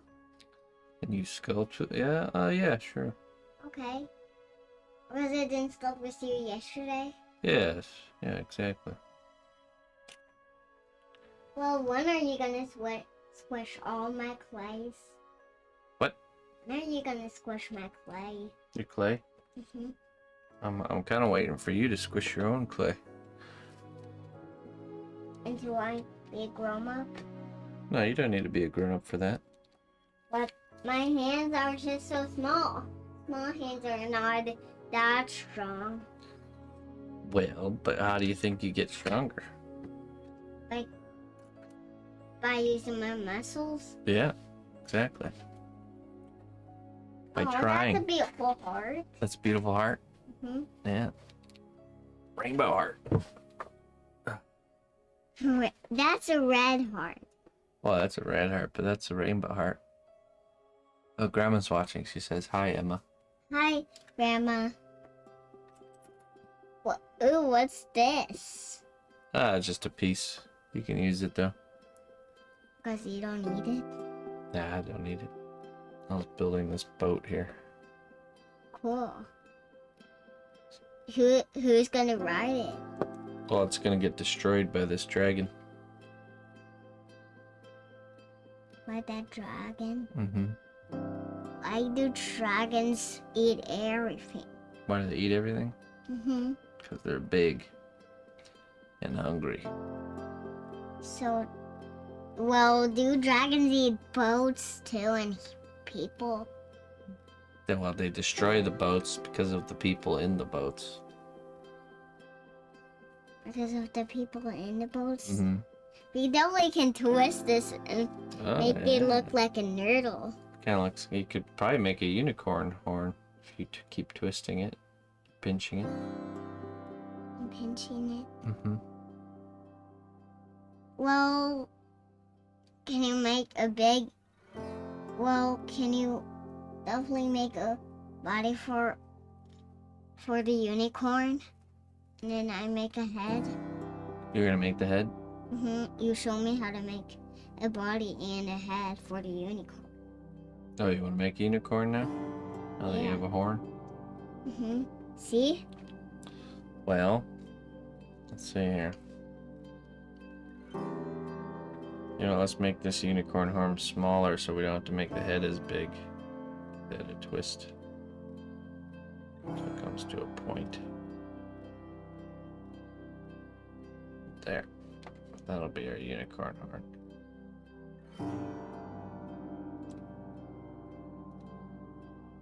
Pretty nice, huh? Yeah. So now we gotta make a head. How do we do that? Well, let's start with a ball. Okay, I want this one. Okay. Daddy, how could I make this easy to make a ball? Well, let's get some more clay. I've got to condition this stuff. What does Emma want to be when she grows up? Do you even know what you want to be yet?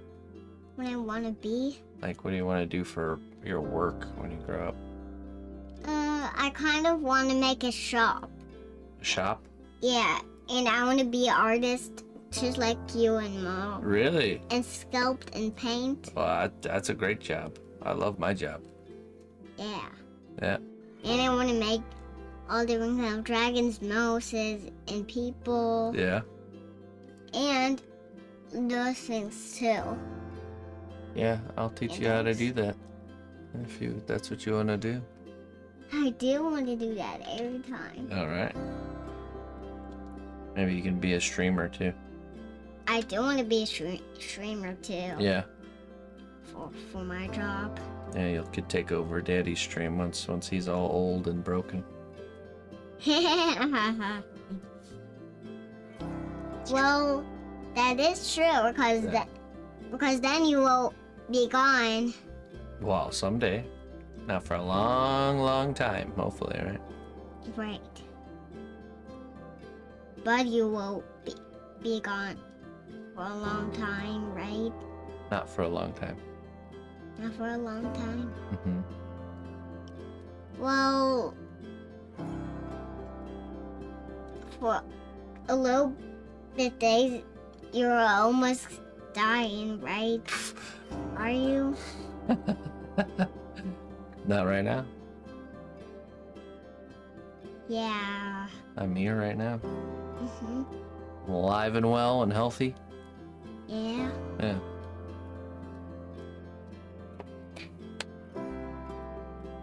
Always something to be thankful for, right?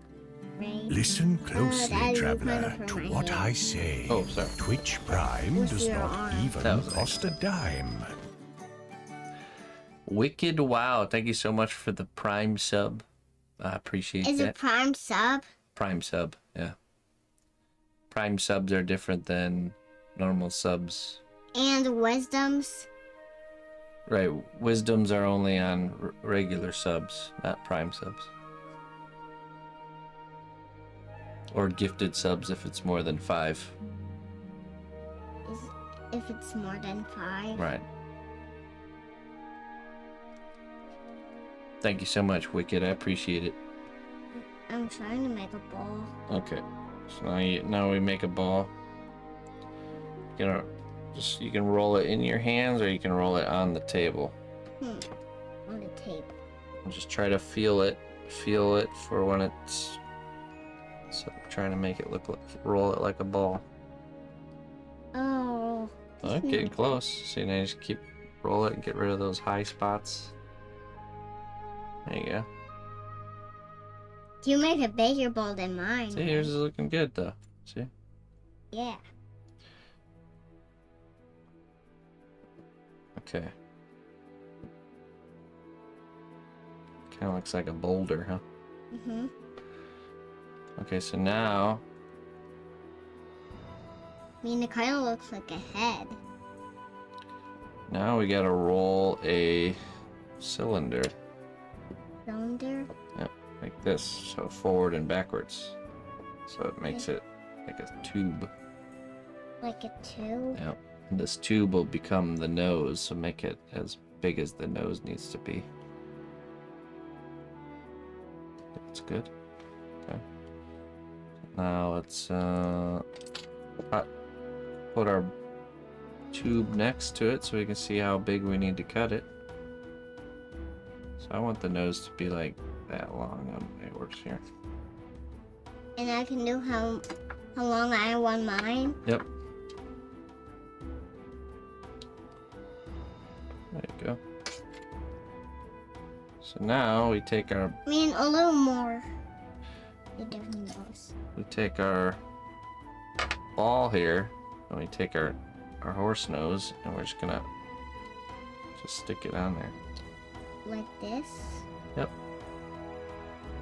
It doesn't look like a unicorn to me. Well, it takes time to turn it into that. Now let me see yours.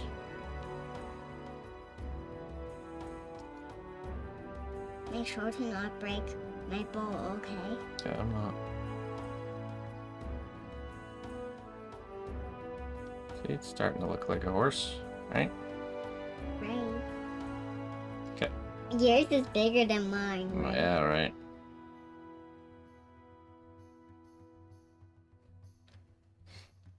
Okay, I'm gonna make the forehead a little flat there.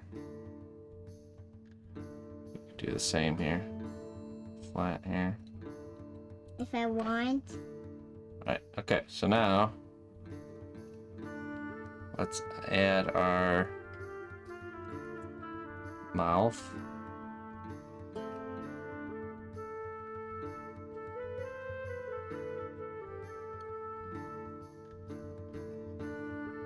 Okay, you can do that. My mouth will be a little different. That's fine.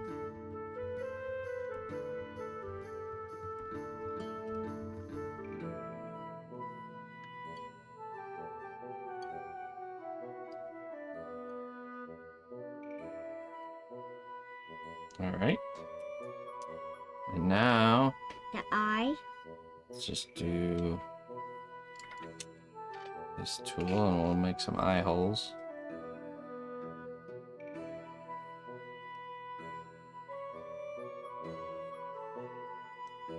But I want a different tool to make my eye. And I'm gonna do some nose holes too.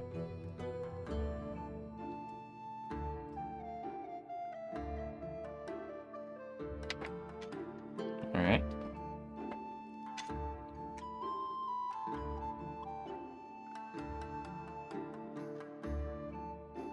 Oh, look how clear mine is. I like it. Mhm. Oh, you forgot your nose holes. Oh, yeah.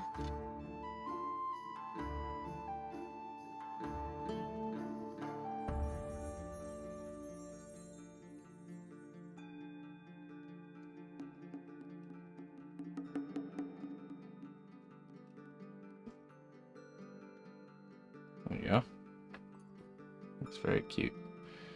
Okay. Hey, these could be mommy and Baby and mommy. uh-huh. I'm just blending that in. Yours will be the mommy and mine will be the baby. Okay, so now we're gonna make some little ears.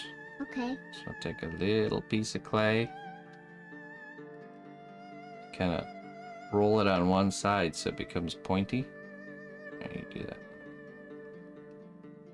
Okay, roll that up just on one side so it becomes pointy. There you go. Let's see.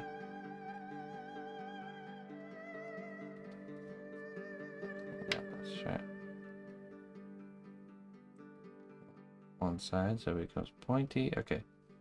Now grab it and you want to smoosh it flat in your fingers.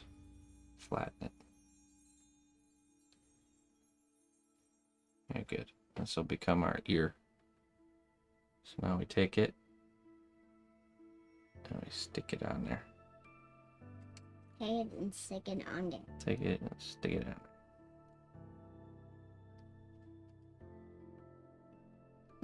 I don't want my hair to be there.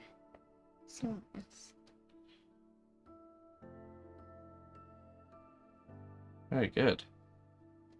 And now we just do that step again to make the other ear. So here's a little piece for you. First step is you roll it on one side so it gets pointy.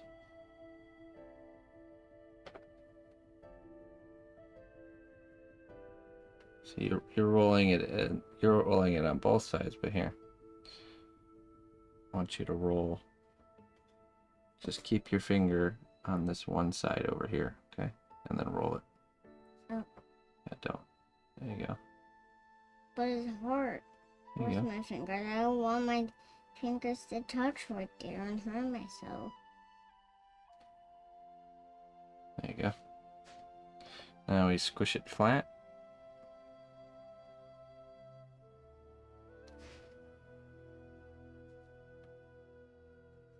And stick it on the other side.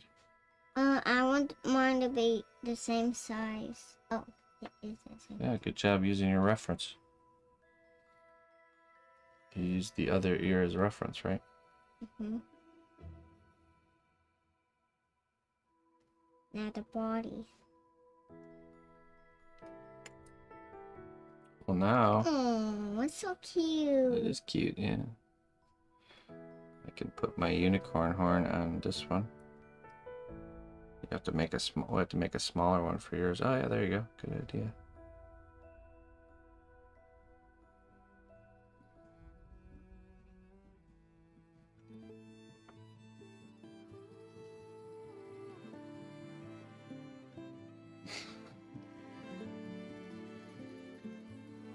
All right, let me share the stream. I did a great job. I like making those kind of unicorns because I like making cute unicorns. It's very cute. Mm-hmm. Now, should we bake these and you can paint them? No, I still want to make body. The body? Well, what we would do now is we would bake the heads first so we don't mess the heads up, and then we would make a body. But we can do a body later. So let's just bake the heads now, okay? Well, I want to make some something else. Okay. Alright, I'll set this to the side. Or maybe we can stick them together. Well, I mean, then it'll be like a two-headed unicorn.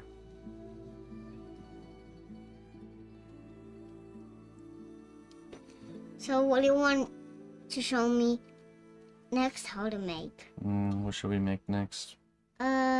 Whatever you want to show me how to make.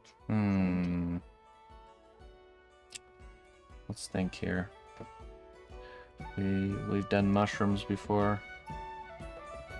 Regular characters. Oh, I can show you how to make a hand. Okay. Okay. Do we do this? Yep, start with that. Okay. So this is the hand shape. You got it? Right, using your hand fingers as a reference. Okay, so then we take a piece. Yeah, that's good. And we roll it like this.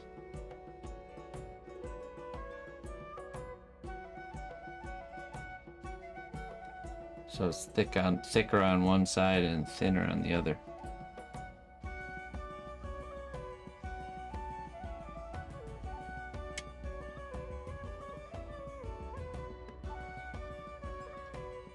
There you go. But you don't need that long. Only like right there. That's all you need. There you go. Okay, so now here's our hand. I want to make a lion here. And this is the thumb. So put your thumb on there. Oh, a paw. We can do a paw next. Here. I want your thumb to be right there. See, just like this. Thumb, fingers.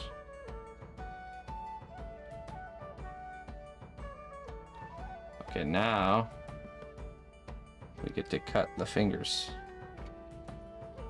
So I'll go line in the middle, and here, and here. Okay.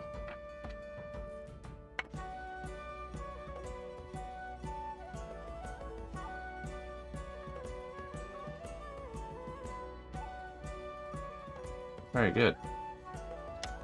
And then you can pinch the tips of the fingers if you want. We have a character hand, see? Pretty cool, huh?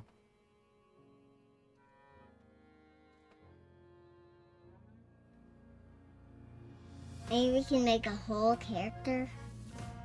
Well, once you learn how to make all the pieces, then you can bring the pieces together and make a whole character. Can you show me how? Well, you know how to make a head now. And you know how to make a hand. But I don't know how to make a body. How to make a body. Well, where's clay? Well, usually we'd want to build an armature. But that'll have to be next time. We don't have enough time to get into that right now. Mm-hmm. One touch like that.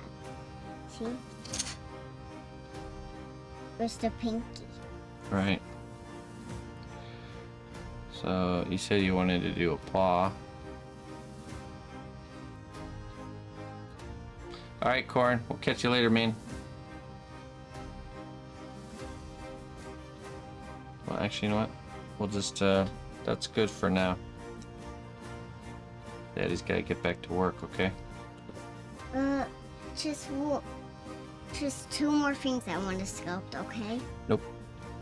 It's time. Okay, you learned 2 new things, and you can go practice those in your workshop, so take some clay with you. And some tools. Well, not the tools. You have tools, and Mom has some tools if you want to borrow from her. I want to borrow from you and... Well, I need to use these ones. I mean, you can borrow this one. Okay, thanks. Sure. Okay. And I need to borrow that. Nope, that's mine. See you later. Bye-bye. She just has the desire to actually learn. That's good.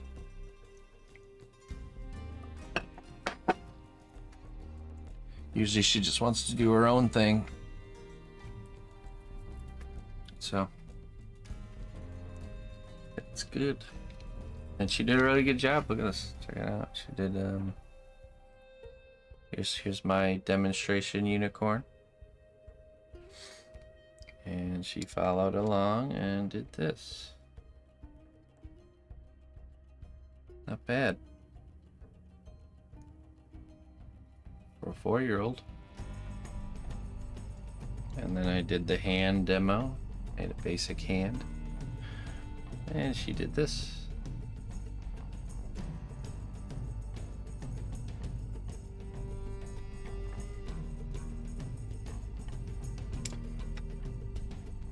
On the road.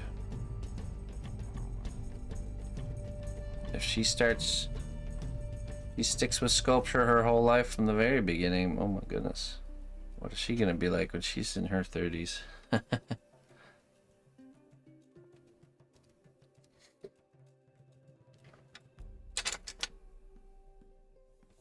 didn't even get introduced to sculpture until I was 10 years old. That's crazy.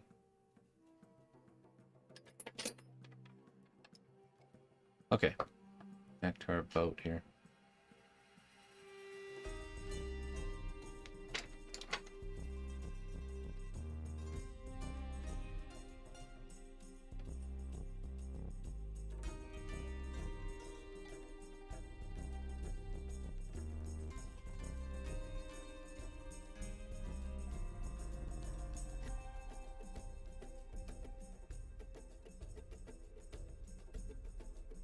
Giving AI hand vibes.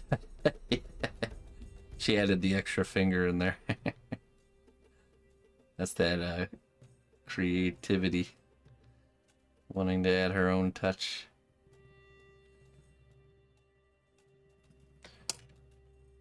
Let's see.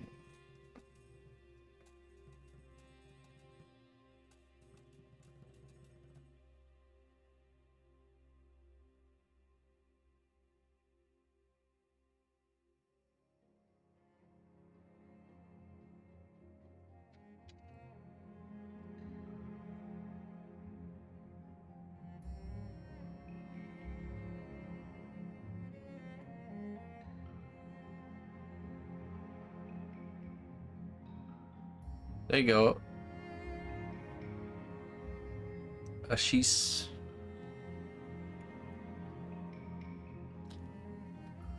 Life has a way of getting in the way.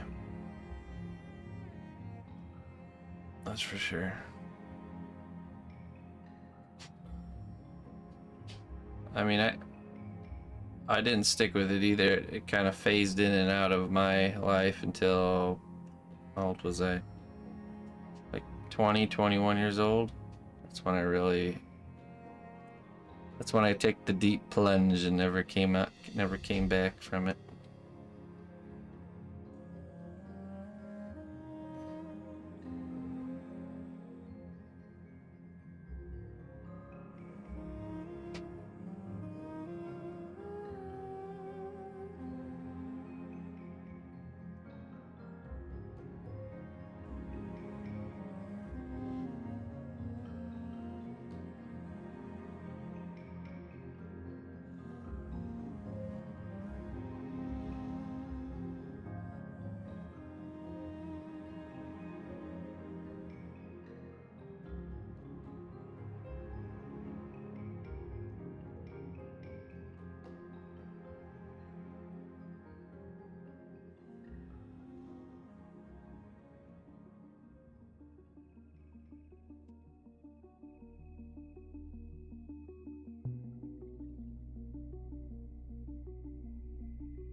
No, it doesn't. Mm-mm.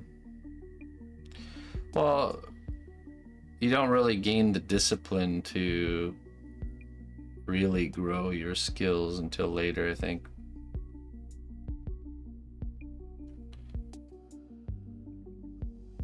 When you're approaching it from a, you know,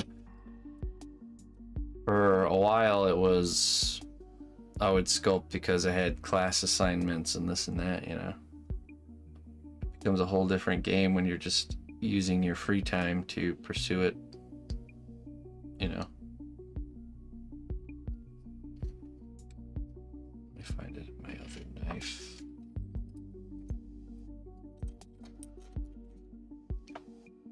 Yeah, if you approach learning a craft with the right mindset, you can play catch up, as they would say, very quickly. Oh wait, okay, there it is.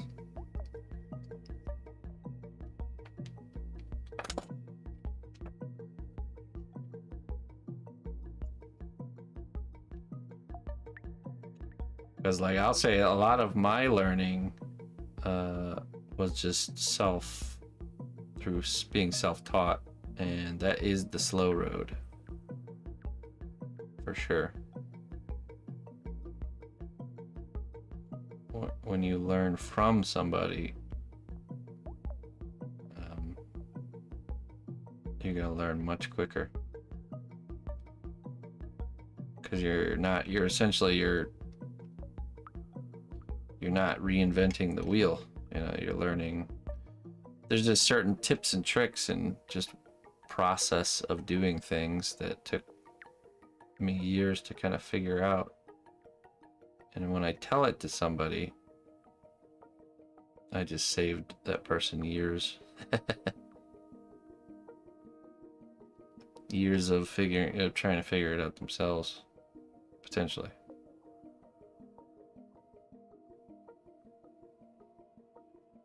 Like all the procedural stuff, the you know, like the exploiting of the baking in stages, the way the armatures are built, the materials and tools, and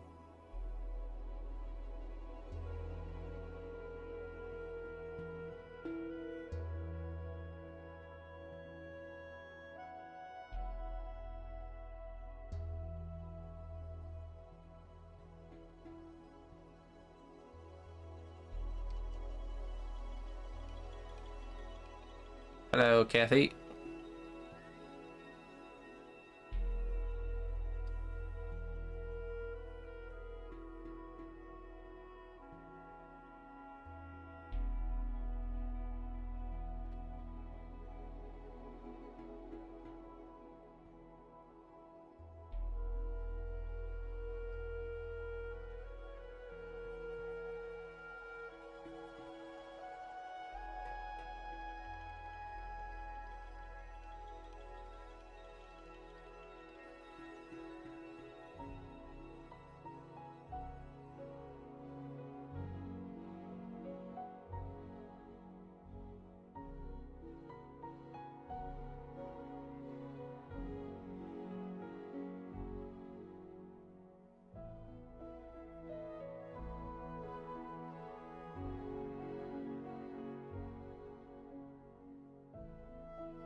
Oh, nice.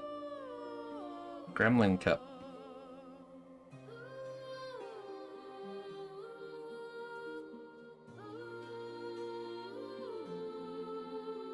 Sounds cool.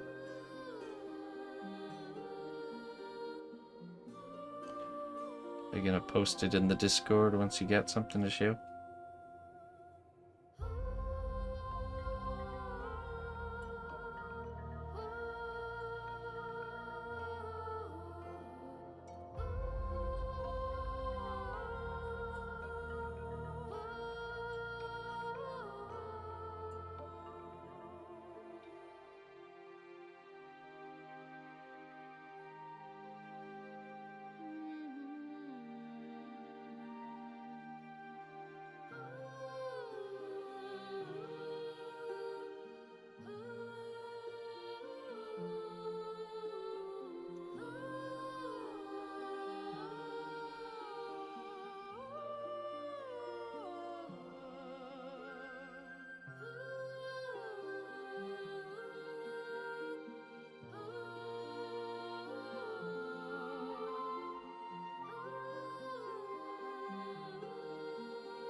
Alright.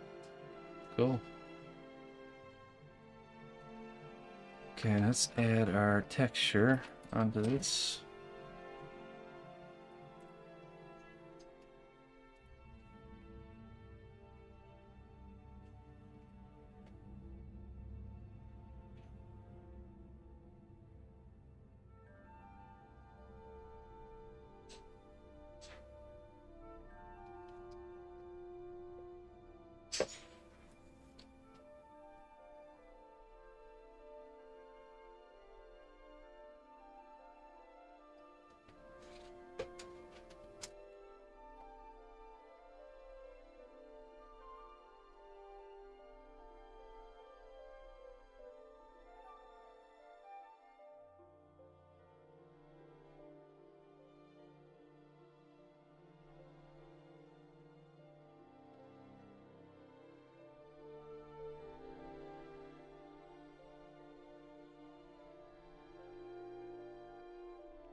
Hey, what's up, Chuck?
Just relax, Looney Luna.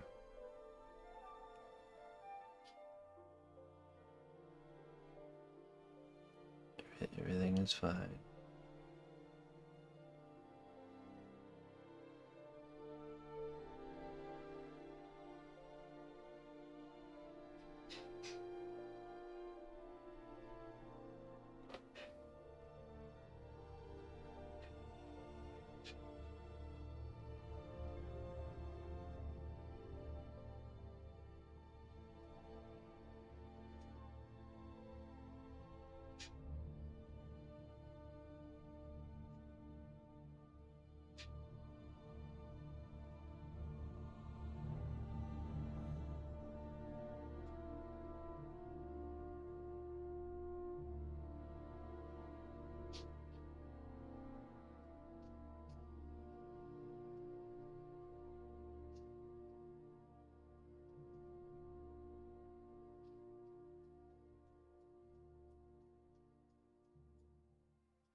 The strength of the cnotbusch kingdom lies not in our walls, but in our people.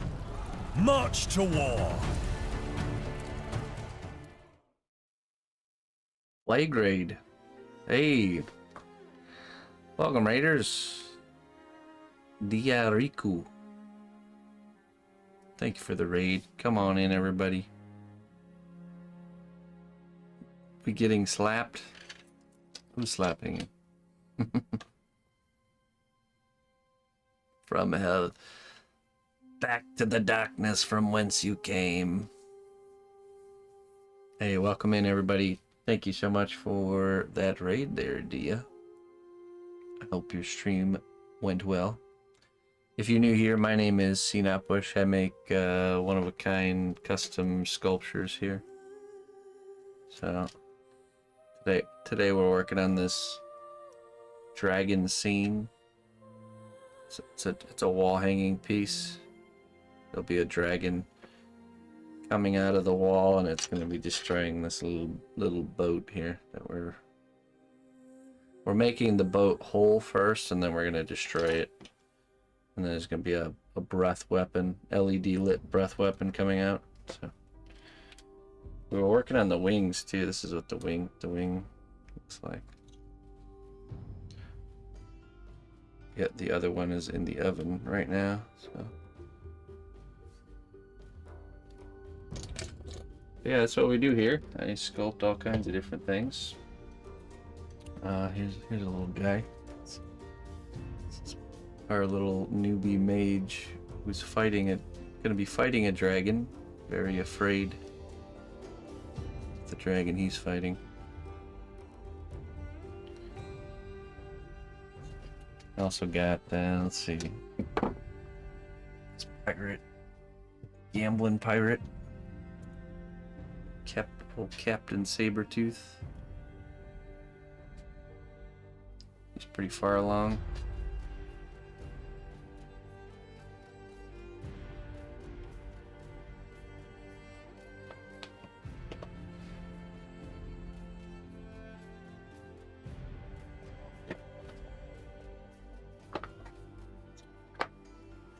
Yeah, we do the painting and just the whole start to finish creation. So everything I do starts as a project sketch. So let me show you. This is always a good one. It starts as a sketch, or a clay sketch, if you will.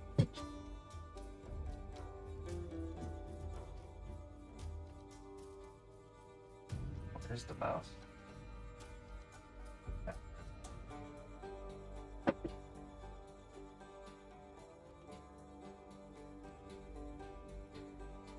So I do like a, once I got a project, everything I make is commission. So once I get a commission for something, I produce a mock build or a sketch, which is like this. It takes like 4 hours to make this, and then I send that to the client to make sure it's kind of what they're hoping for. And then once everything checks out, I produce the actual detailed version, which takes a lot longer. Let's see. Here's the badger. So, and then yeah,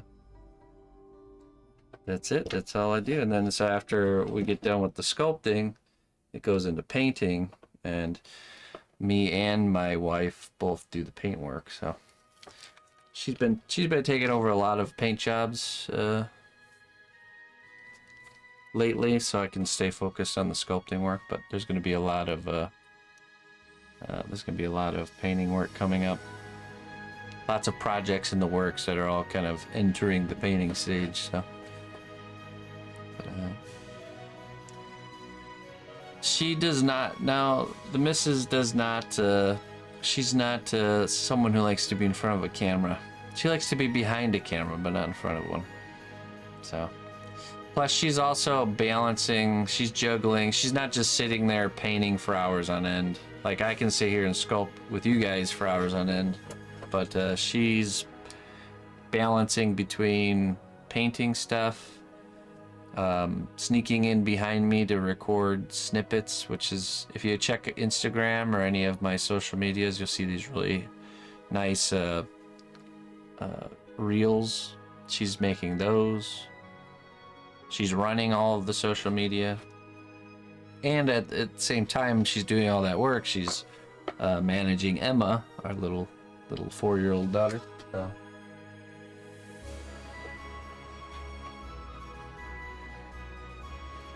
Very busy bee.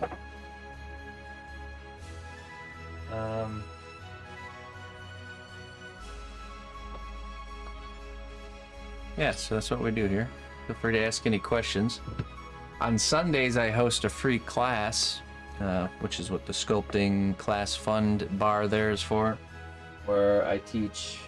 It's free class. Anybody can join live on stream. We just this last Sunday started our current one, which is how to sculpt dragons. So we did our sketch last Sunday, and this next Sunday we're going to start sculpting the character's head, the final version. But here's my sketch for the dragon class. I still have to do a little bit to it, but I'm pretty happy with the design. Kind of like a whelp, like a cuter whelp dragon. So.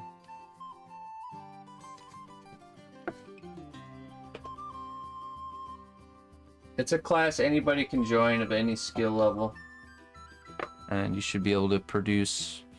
Yeah, so the classes are totally, if you can't catch the live, you can just watch it whenever you want. But the idea is that you follow along. So the sketch material is a clay called Chavant. It's a material that never hardens, it's just always reusable.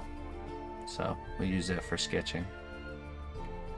But yeah. Okay, well, I'm gonna stick this boat in the oven, and we're gonna work on something else while that is cooking. So let me go toss that in the oven, and we'll get to work on something else. I'll be right back.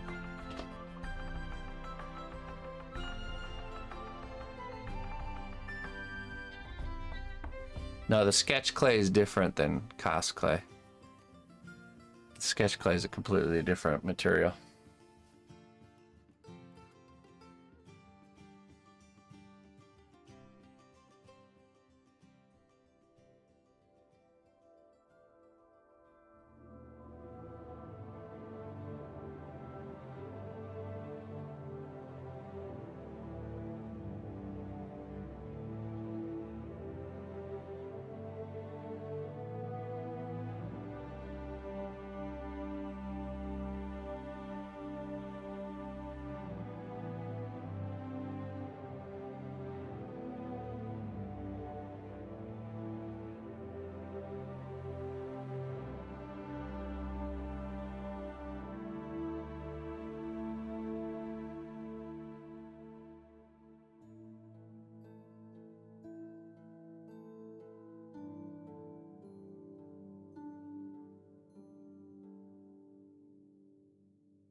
Okay.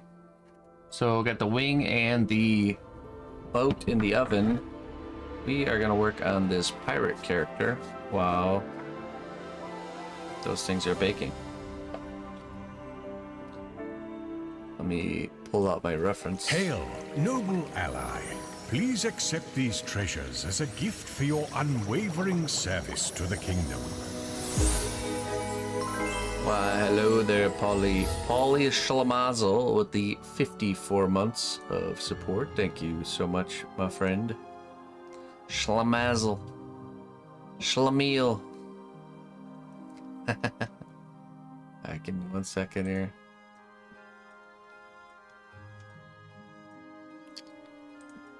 Let's pull this up.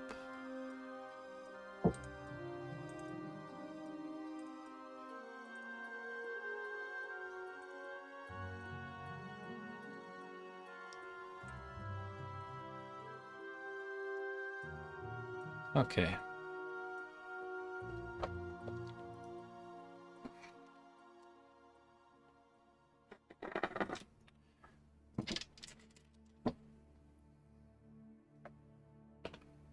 Ooh. Yeah, thank you so much. And thanks again, everybody that came in from the Dia raid. I appreciate that. And if you're still hanging around there, Dia, thank you. Thank you very much for sending everybody here. All right, Polly, let's see what the wisdom has for you today.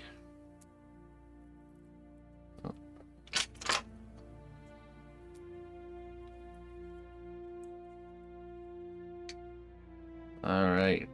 The winds of change carry the scent of opportunity. Follow their lead.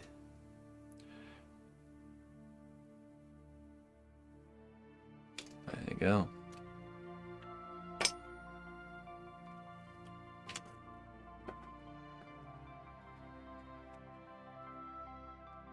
Good one, good one. I agree. Okay, so we gotta do the little frilly sleeve bit here. Maybe we'll do that first.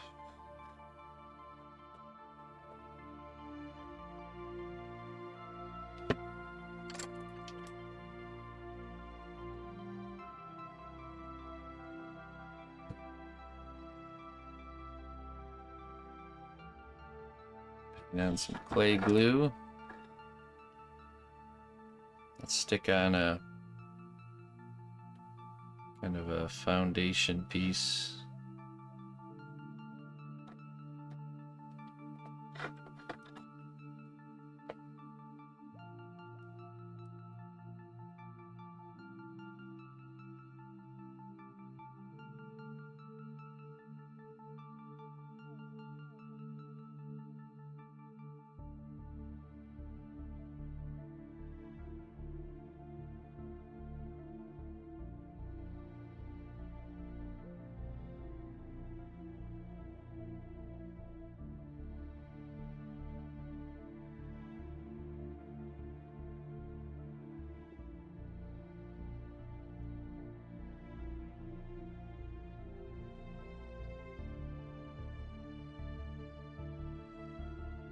Okay.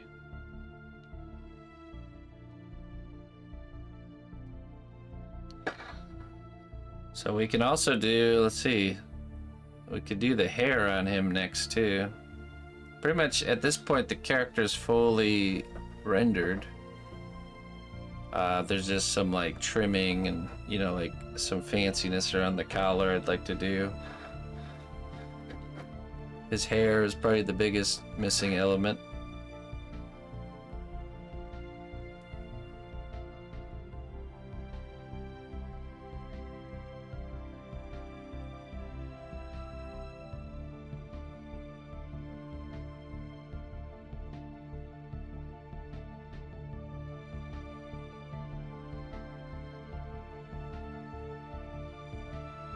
Let's get this edge really thin here.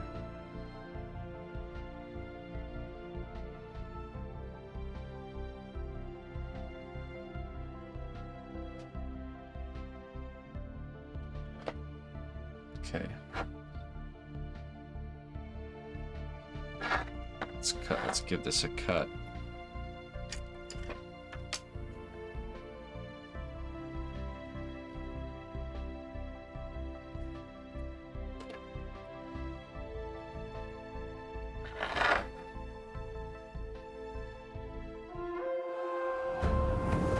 The strength of the cnotbusch kingdom lies not in our walls, but in our people.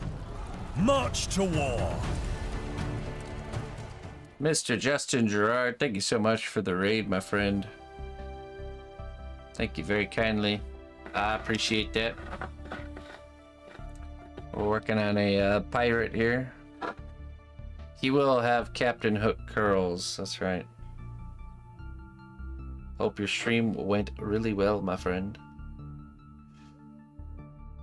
Mr. Justin Gerard.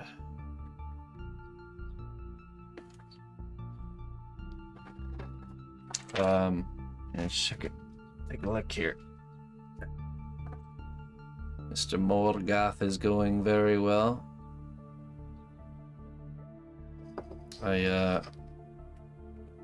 He's actually he's getting pretty close. There's a lot of detachable pieces on this guy here. Let's grab them.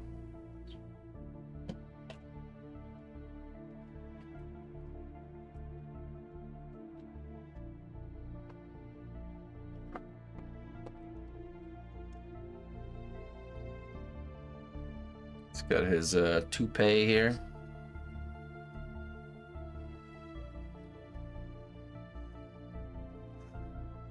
There we go. And then his back armor attached.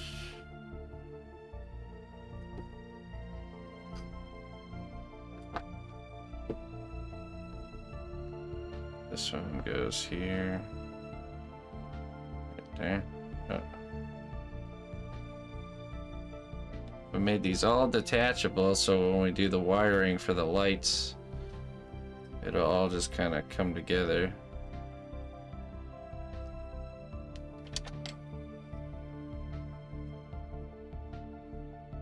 Let me just smush some clay to hold it in place.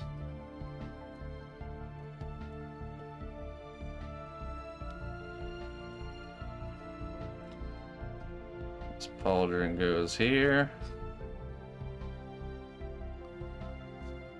Somewhere around there.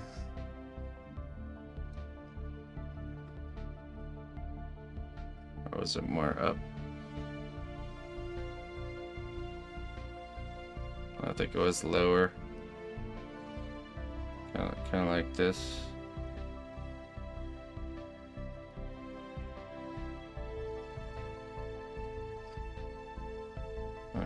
Where is this? Guess it was pretty low. Right there. That's where it goes.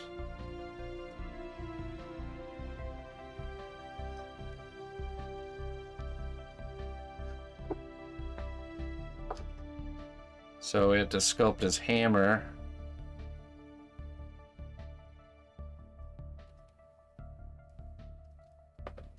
There.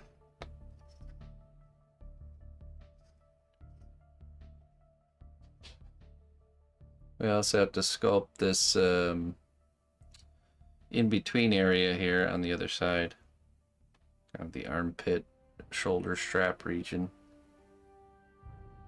But yeah, then it's just we do his hammer. Oh, the bracer on the other side. Maybe a ring or two. The base, and then we can do the lights. So his eyes and the cimmerils will be LED lit. But I'm happy with that. Really like how it all came together. Alright. Really pushing things to the limit here on the detachable parts.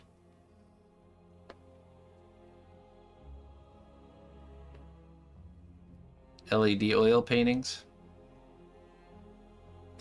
It's like those you ever seen those like paintings where they put LED lights, like where the car's tail lights are and stuff like that. You totally could do something like that. I think lights are always an easy way to elevate a piece beyond where it could go without. It could work.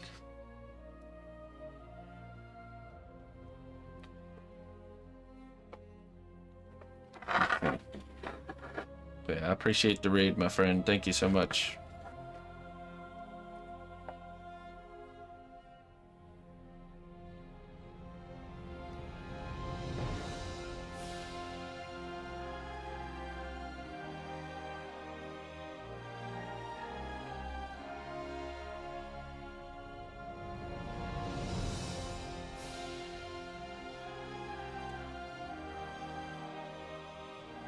Hey, what's up, Rob?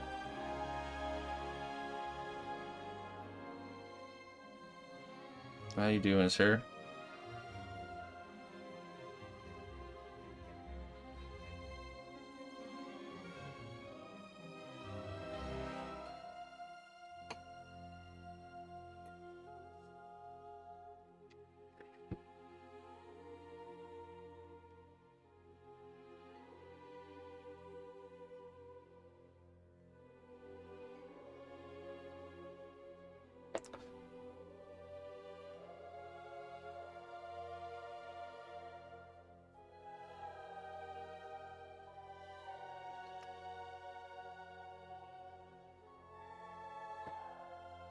Yeah, yeah. I always enjoy LED light implementation.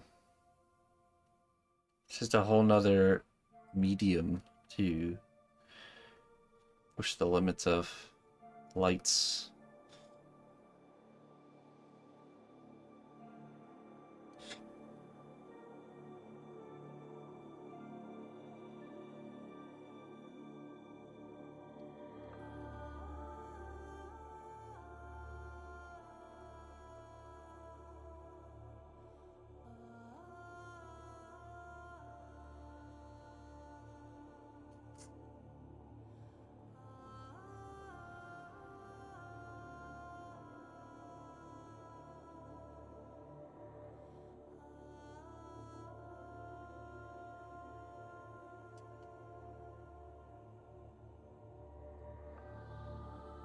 That's right. I did a project for Warframe a long time ago.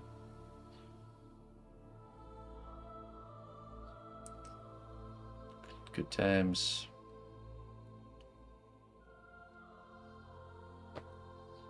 Digital working with, they're such a good group to work with, Digital Extremes.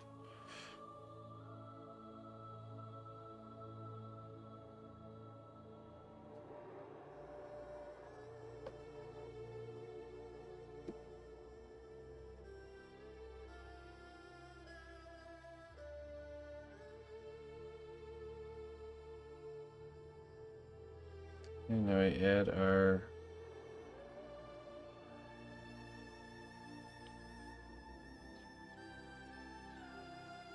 waves here.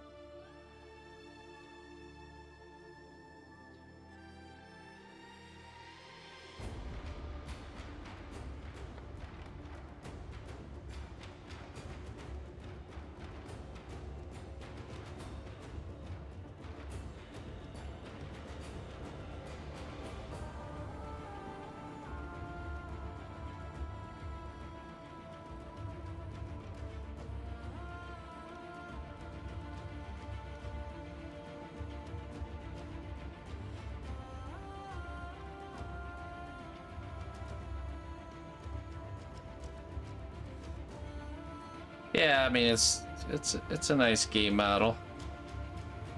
The cosmetic pay for cosmetics.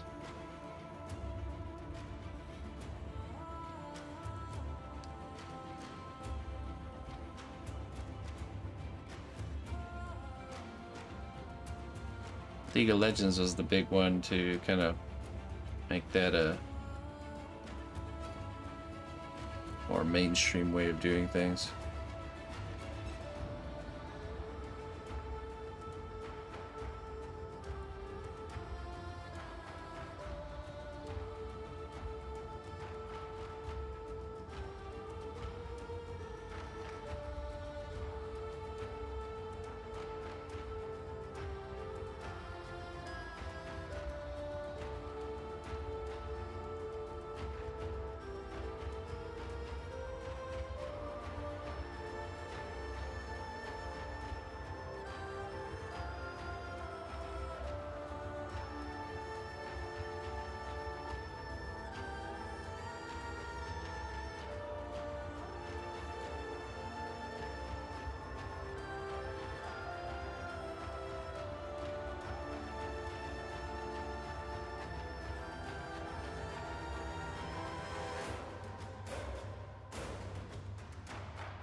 Okay, what's next?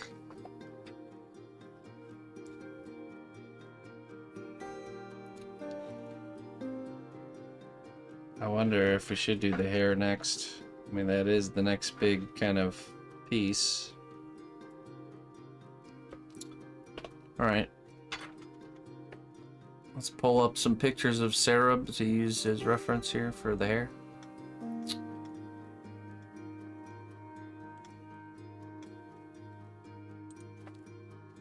Let's see here.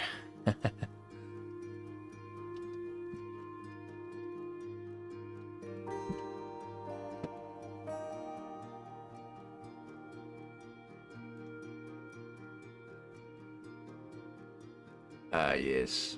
Perfect. Precisely.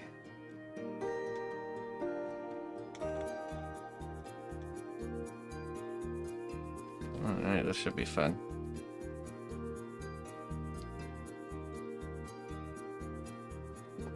I am using polymer clay, that's right.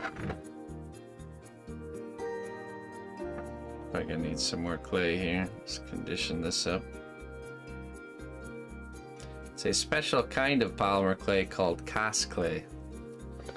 What makes it special is after it's been cured, it's flexible like rubber. See that? So, no more broken projects or pieces. It's a shatterproof material.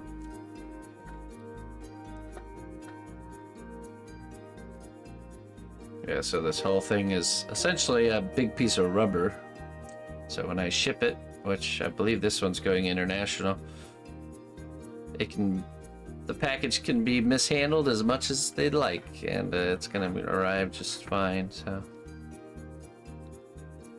peace of mind there.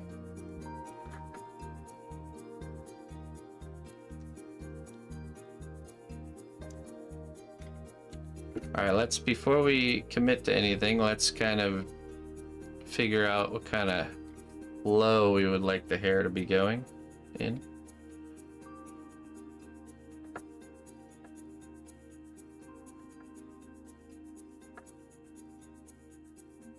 Thinking maybe like this.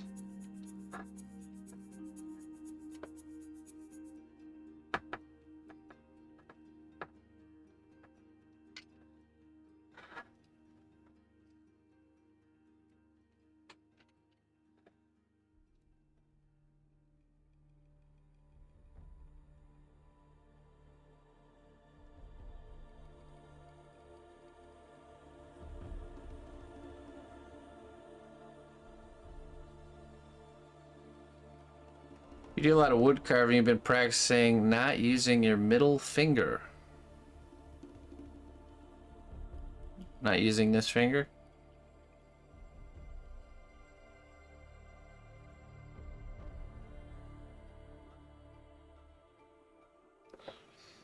Okay. Let's try. Middle finger up.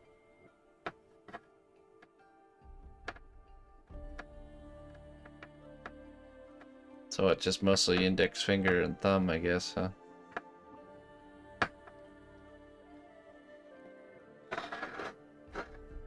I mean, I can imagine the hair would be more like...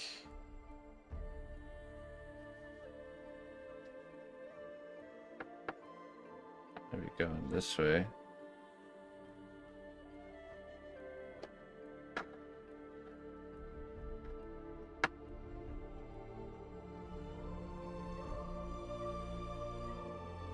I imagine it's different with wood carving there.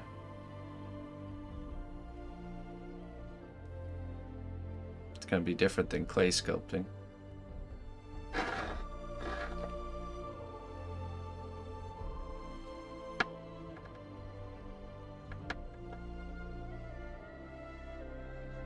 What's the benefit of that? Omitting certain fingers. What's the objective there? Hey, thank you, Love Muffler.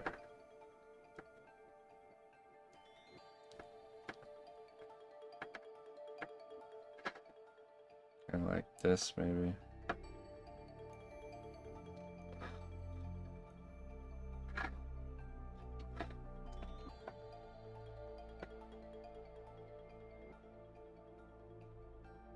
Oh yeah, the finger you use to stabilize your hand.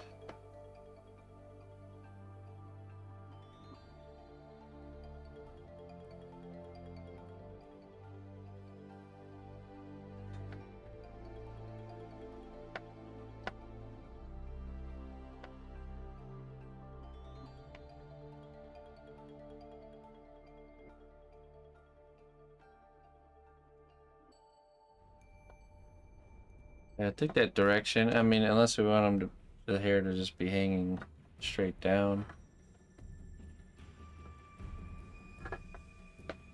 I always like giving a little bit of emotion though.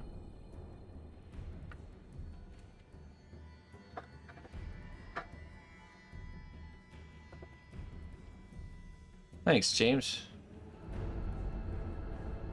And then you just got a bunch of hair just kind of spilling out.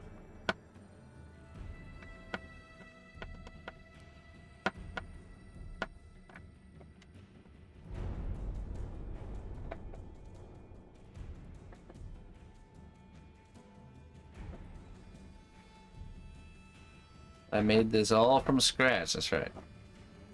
Actually, I 3D printed it up to this point, and now I'm going to hand sculpt the hair.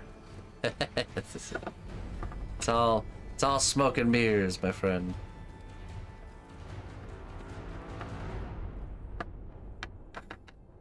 Just kidding, just kidding. Yeah, it's all hand sculpted.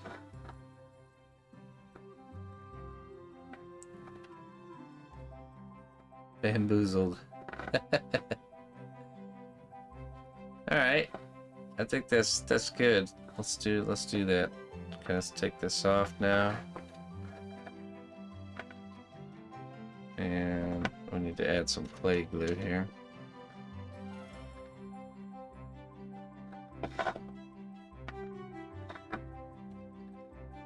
Shaved head.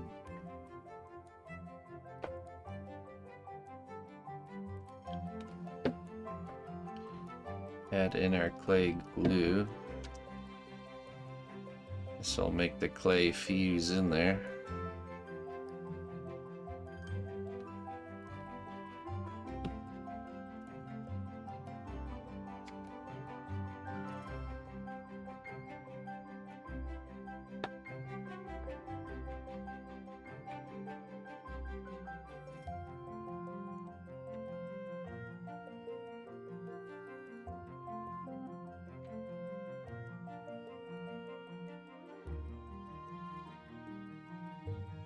Thanks, Bamboo. Okay.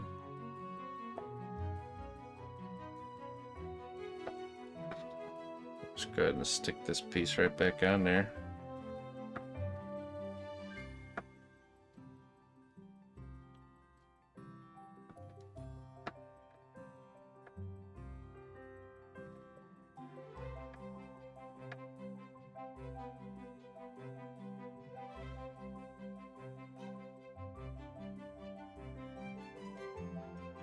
No, these are just paper, super glued together. These are our placeholder cards. I'll probably have the missus use her digital Photoshop expertise, and she'll whip up some nice looking piratey cards.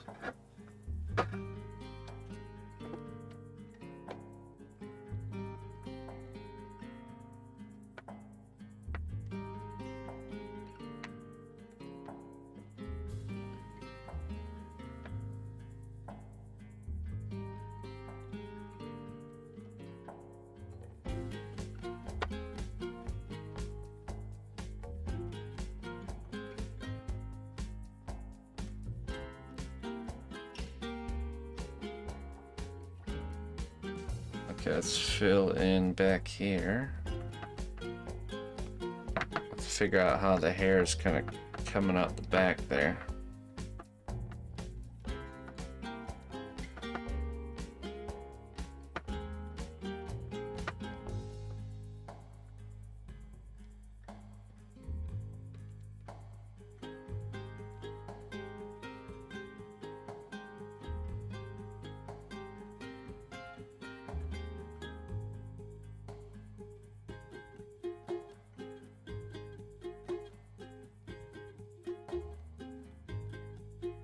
Could I make the cards from clay? I could, yeah.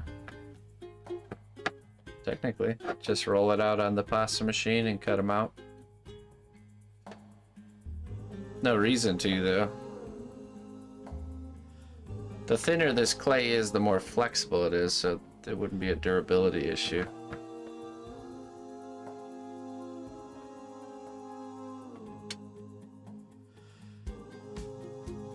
Alright, Looney Luna.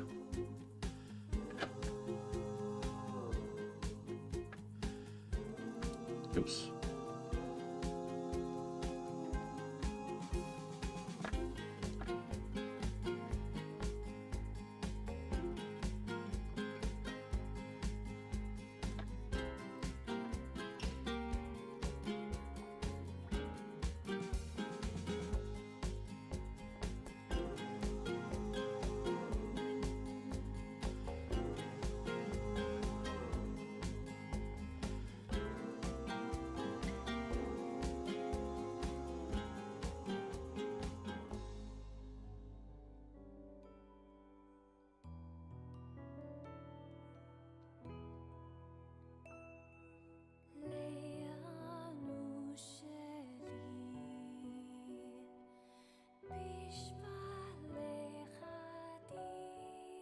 I think he's supposed to have a little cigar in his mouth too.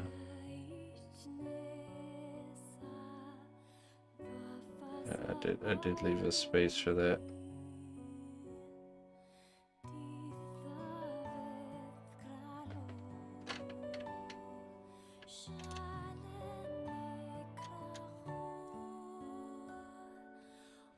Alright, Fenrir. We'll catch you later.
What a difference the hair really makes, huh? Brings the whole composition together.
Alright, BB.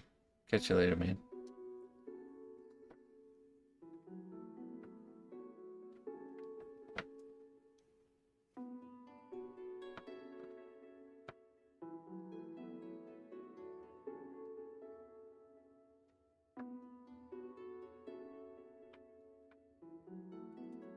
Till next time, my friend.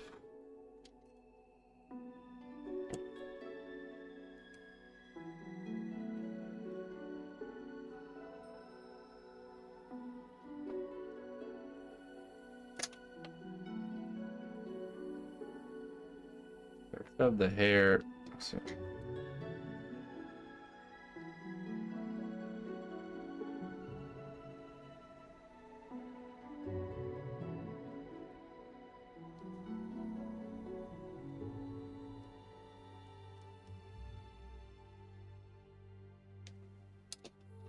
Luis. Hello, Luis.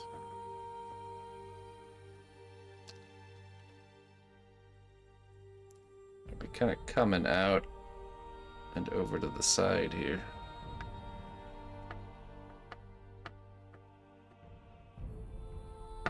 Just pick this.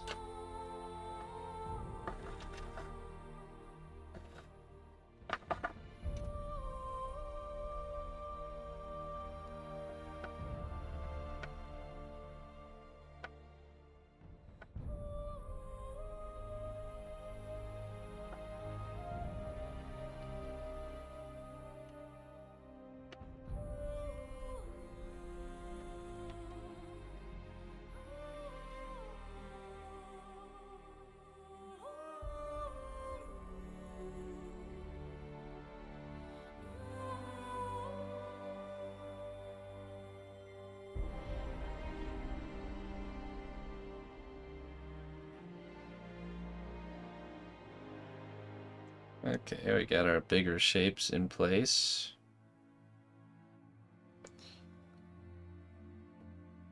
Now we get into the secondary shapes. Let's see here.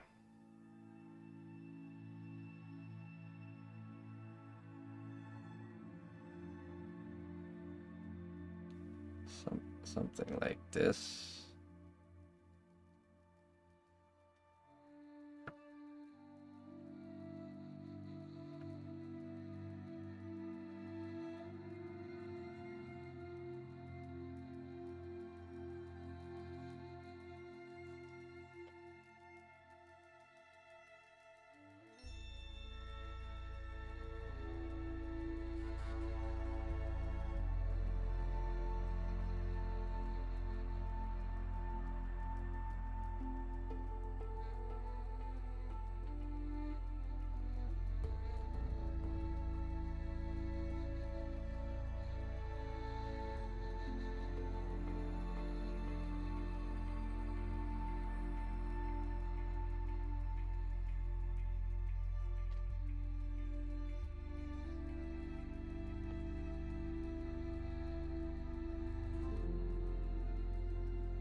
Did I get it right the first time?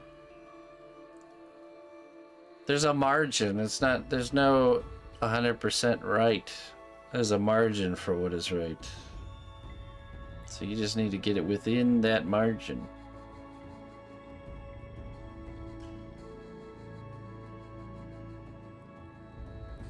This is only right because I've decided it's right.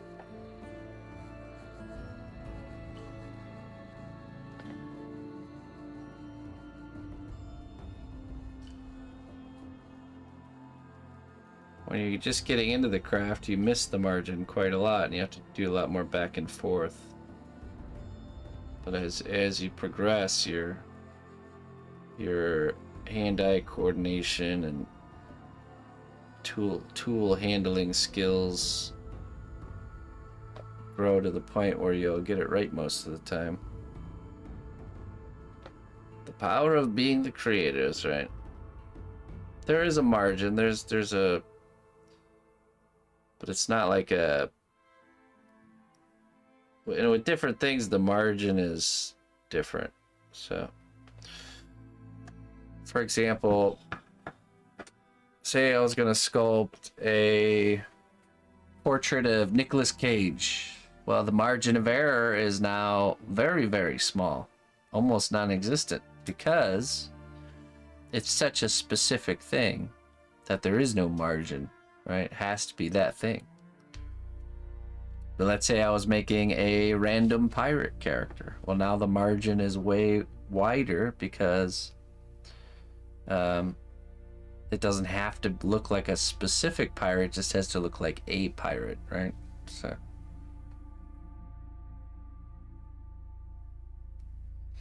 stylized, yeah, style has I mean, there's lots of rules there, but there's certain things, there's certain lines you don't want to cross that will just make it look bad, you know, like especially with proportions and stuff, that if you get the proportions wrong or off, it just looks bad. You can't explain certain things away with style. So, but there's intentional skewing of proportions, but it looks different than somebody just missing the mark on proportions, you know what I mean? So like some like stylized characters like in a Monkey Island style have skewed proportions, but it's intentionally skewed in a certain way that looks appealing. Right. Learn the rules first, then you can learn to bend them or break them, yeah. Try not to break them, we just bending them, you know. This is, Jim, yeah, this is a oven-baked clay. That is correct. Alright, we're gonna go in here with the ball styluses now, and we're gonna really open things up.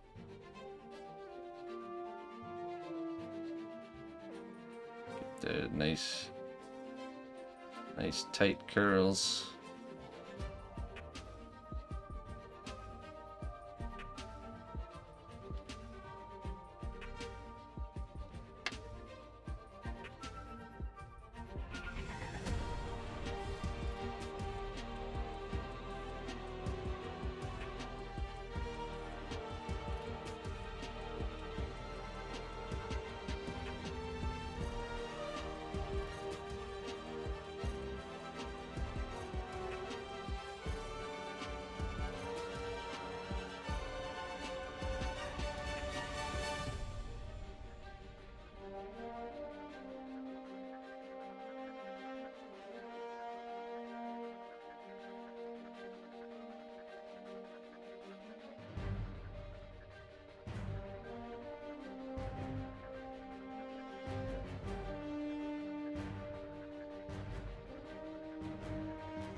Yeah, Jim, this is called cosplay. So it's a wonderful material. And I have tutorials. Just check on my playlists on YouTube. You'll see how to sculpt tutorials. We just began our second class, our second round of a tutorial series, where we are sculpting a dragon. So go ahead and check that out. And the classes are free, and if anyone would like to help sponsor or support these classes, you can type in !fund.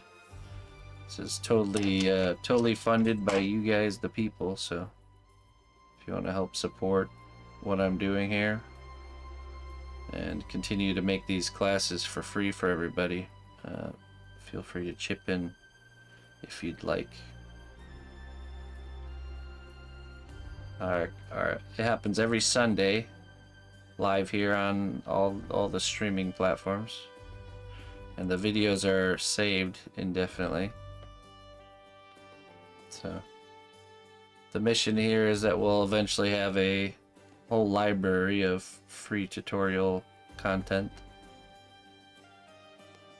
for people trying to learn the craft.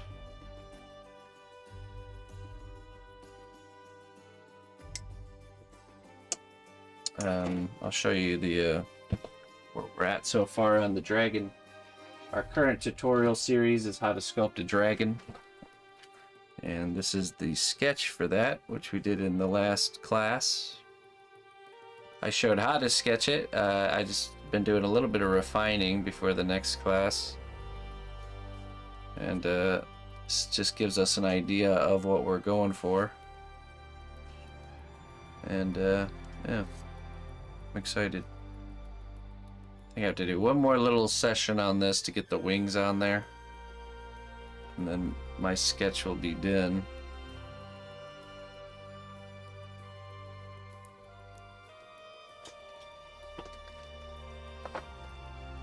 And then we have a full start to finish class already available, how to sculpt a woodland gremlin character. You can go check that one out too. That one's done. We completed that one, so.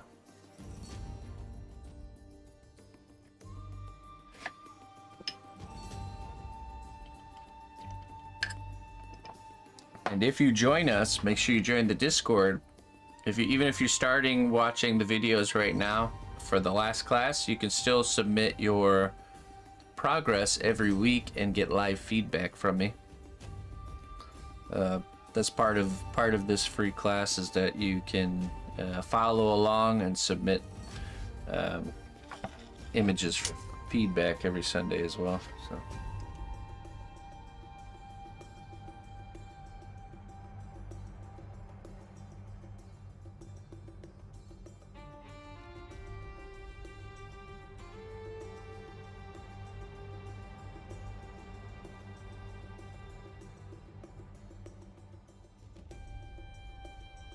Alright. Yeah, I got some cnotcon photos for reference right now. Some Cereb cnotcon photos. That's actually the real goal of cnotcon, is to collect a reference for the whole year. It's gonna be a lot of Cereb characters floating around out there.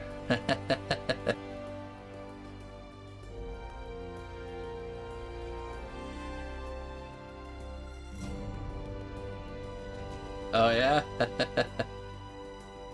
It's been getting all that nice outside sunlight from the garden work, huh?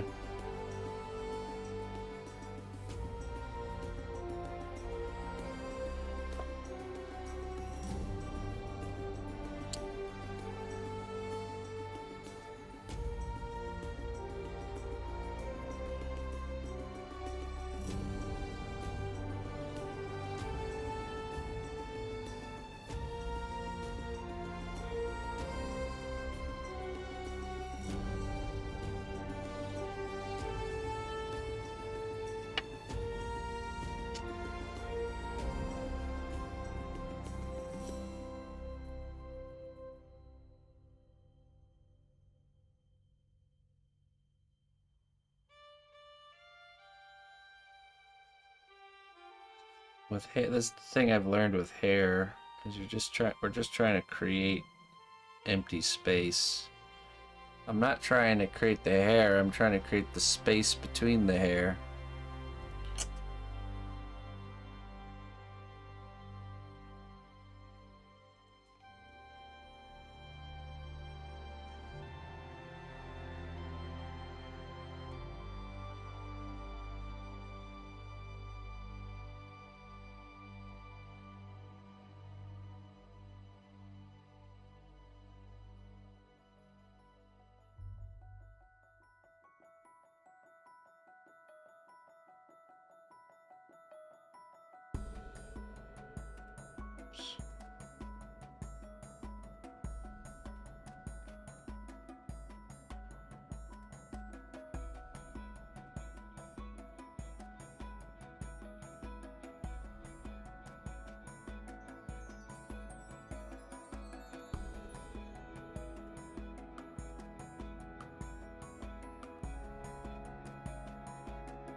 flattened out some clay on a board, then used a tool to cut creases in it.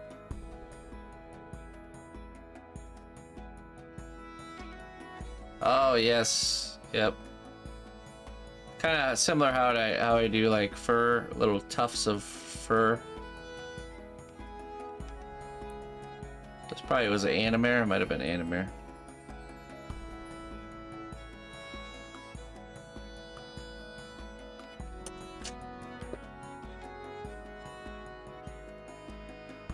Hey, thanks, Mike Kev.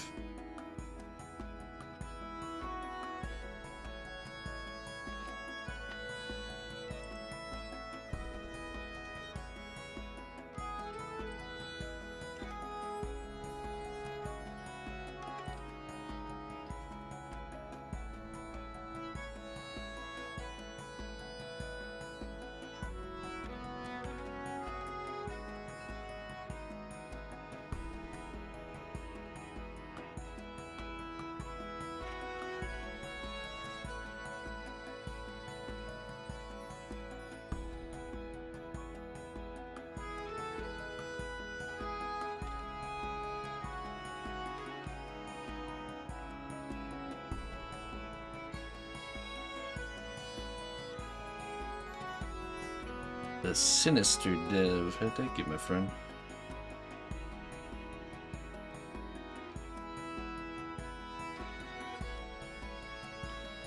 Why so sinister?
Maybe the next step, once we get these, once we get the shapes how we want it, we'll go through and we'll add in the lines.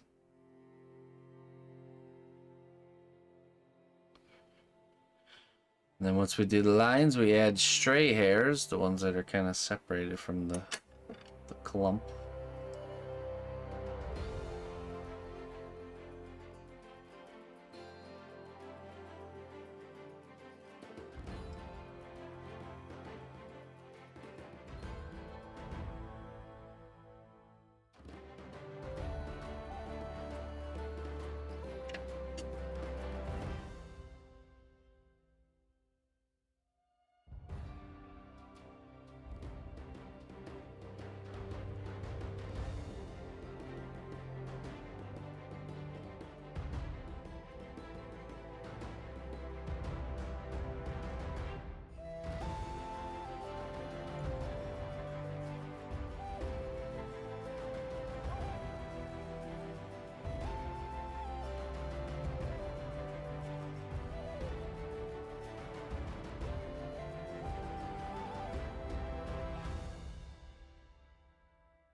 I think that's pretty close.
I'm just wondering if we should brush it with clay glue first.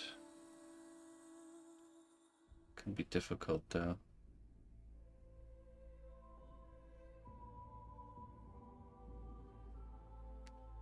Yeah, let's just do the line work, see how it looks.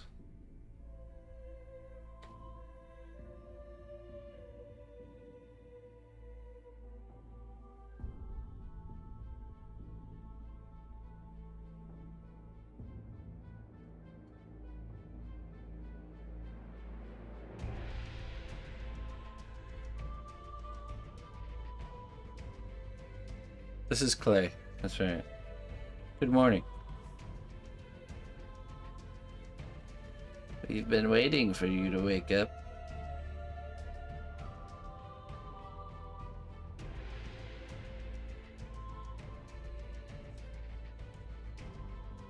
Hey, thank you.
I think that'll look pretty good.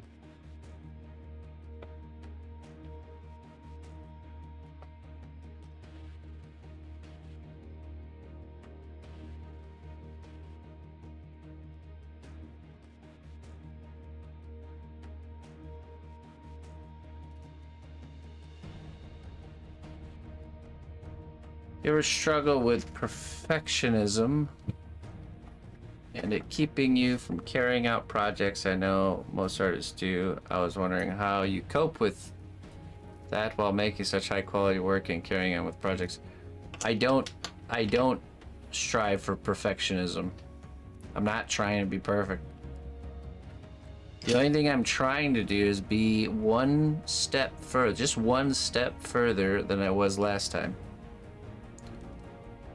So it's like running a you know, from point A to point B, and by the end of this run that I'm doing, I try to go one step further than I did before. And with each work that I finish, I just push it one step further. So that's the only thing I try to do. I'm not trying to be perfect. I'm trying to make it just good enough. Good enough, one step further than what good enough was before. Because perfectionism is like it's kind of like a lie. There's not a single thing in this whole world that is perfect. So who am I to think I can make something with my hands, my imperfect hands? I can make something that's perfect. In fact, it's more realistic to make imperfect things because like I said, we live in an imperfect world, surrounded by imperfect things. So, yeah, I have a completely different mentality with stuff like that. I don't, because it really does. Perfectionism holds you back. It stops you from just finishing the work. And I think you grow more from finishing work than from just really being hard on yourself and getting stuck on one project for too long. That's just wasting time, in my opinion. So we need repetitions. We need to go through the motions of the project. But you know, there's a fine line between going through a project and going too quickly, you know, and not really pushing further than you've gone before, you know. That's really what you should be doing. But there comes it becomes a time where it's like, okay, I've pushed this far enough. Let's wrap it up and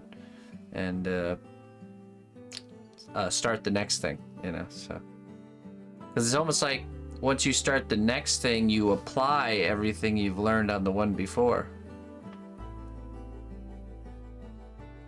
Is my store empty? I usually don't have things available for sale because I make mostly commissioned work. So if you want to get something made, you can email me and we can certainly talk about that. But yeah, most of the time I'm making, at least lately, I've been kind of on a commission only type of basis. Every once in a while I have projects available for sale, like when we do our classes, those projects are available. So like this dragon we're about to make in the class will be available, but it usually doesn't make it to the store. Usually it's kind of like first come first serve. Whoever contacts me and wants to buy it, they can claim it before it's even finished. So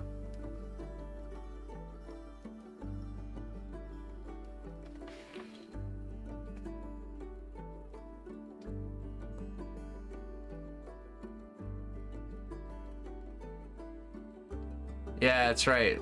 Love Muffler. Yeah. Yeah, exactly. And by going through the start to finish process, even if it's not the best, it's never going to be the best thing you've ever done.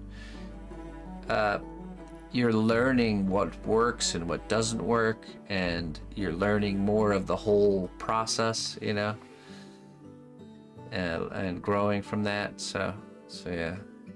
It's good not to get hung up on things. Don't be so hard on yourself. Sounds like a luxury problem. What? Just, well, what it is my work takes a long time to produce, so there's usually plenty of time for it to be.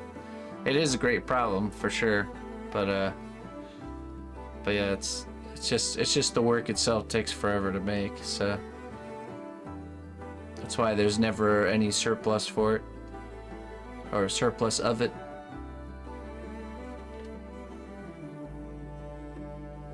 And I usually try to get things sold before they go on like a shop type format. So. Word of mouth. Sounds like a very healthy way to go about your work. Keeps you going. That itself helps you improve. Yeah, for sure. Yeah, do it. Just always remember that's the goal. The target is the one step further than you've been before. So, like when I'm doing a character's hand, I'm still using reference. Even though I know how to sculpt hands, I still use reference, and I try to push my understanding of the hand and the shapes just a little bit further. So it's like each time you go to do something, you're getting a little bit of training, and you're executing what you've already know how to do, but then training a little bit on top of that, you know, and that's it. And then get it finished, move on to the next thing, move on to the next hand, you know what I mean? So good.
That's true. Yeah. Every project has an ugly stage. And also when you go back and you look at your previous work, you will not like it. That's a good thing though. That's part of why I don't mind selling my work. And I never have from the very beginning, because when you have a piece that's sitting around for a while, it becomes obsolete very quickly. Your skills keep growing, and you grow beyond it. So.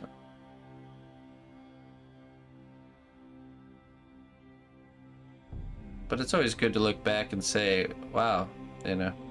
It's just like what we talked about with like the video game graphics, how what we used to think was, it's the same thing. What we used to think was graphical and cool back when we were younger, we look at it nowadays and it's like, wow. Can't believe I thought that was graphical and cool at one point.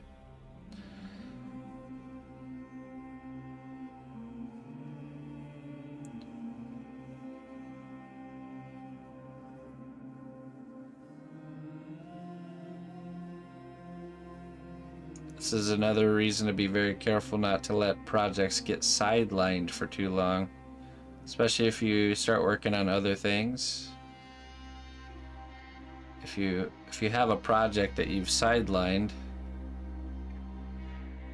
and you're continuing to sculpt and work on other things, what's going to happen is your skills are going to improve, and then you're going to look back at that work, that unfinished work, and you're going to feel like you need to start the whole thing over.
Yeah, oh for sure, Sarah.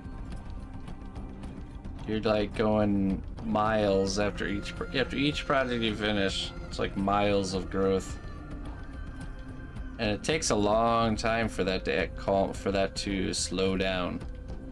It really does.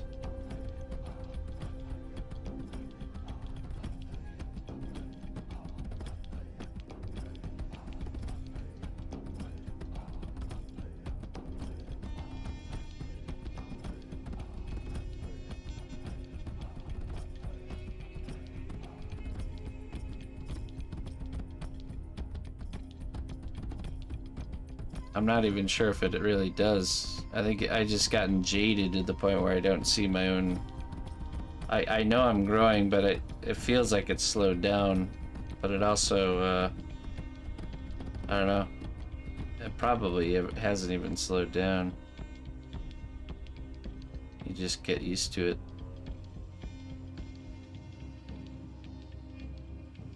Because I'll go back and I'll look at a piece I made even like a year ago, and I already see the advancement.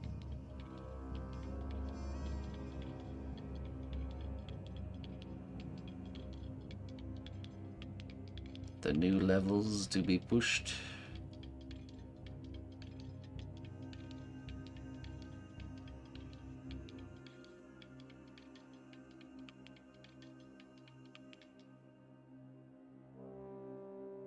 Right, yeah.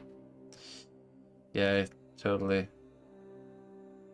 Efficiency, you know, like focus it, like I learned that to think of detail as like points to spend, and to spend your points on areas that are important and not on pointless areas, you know?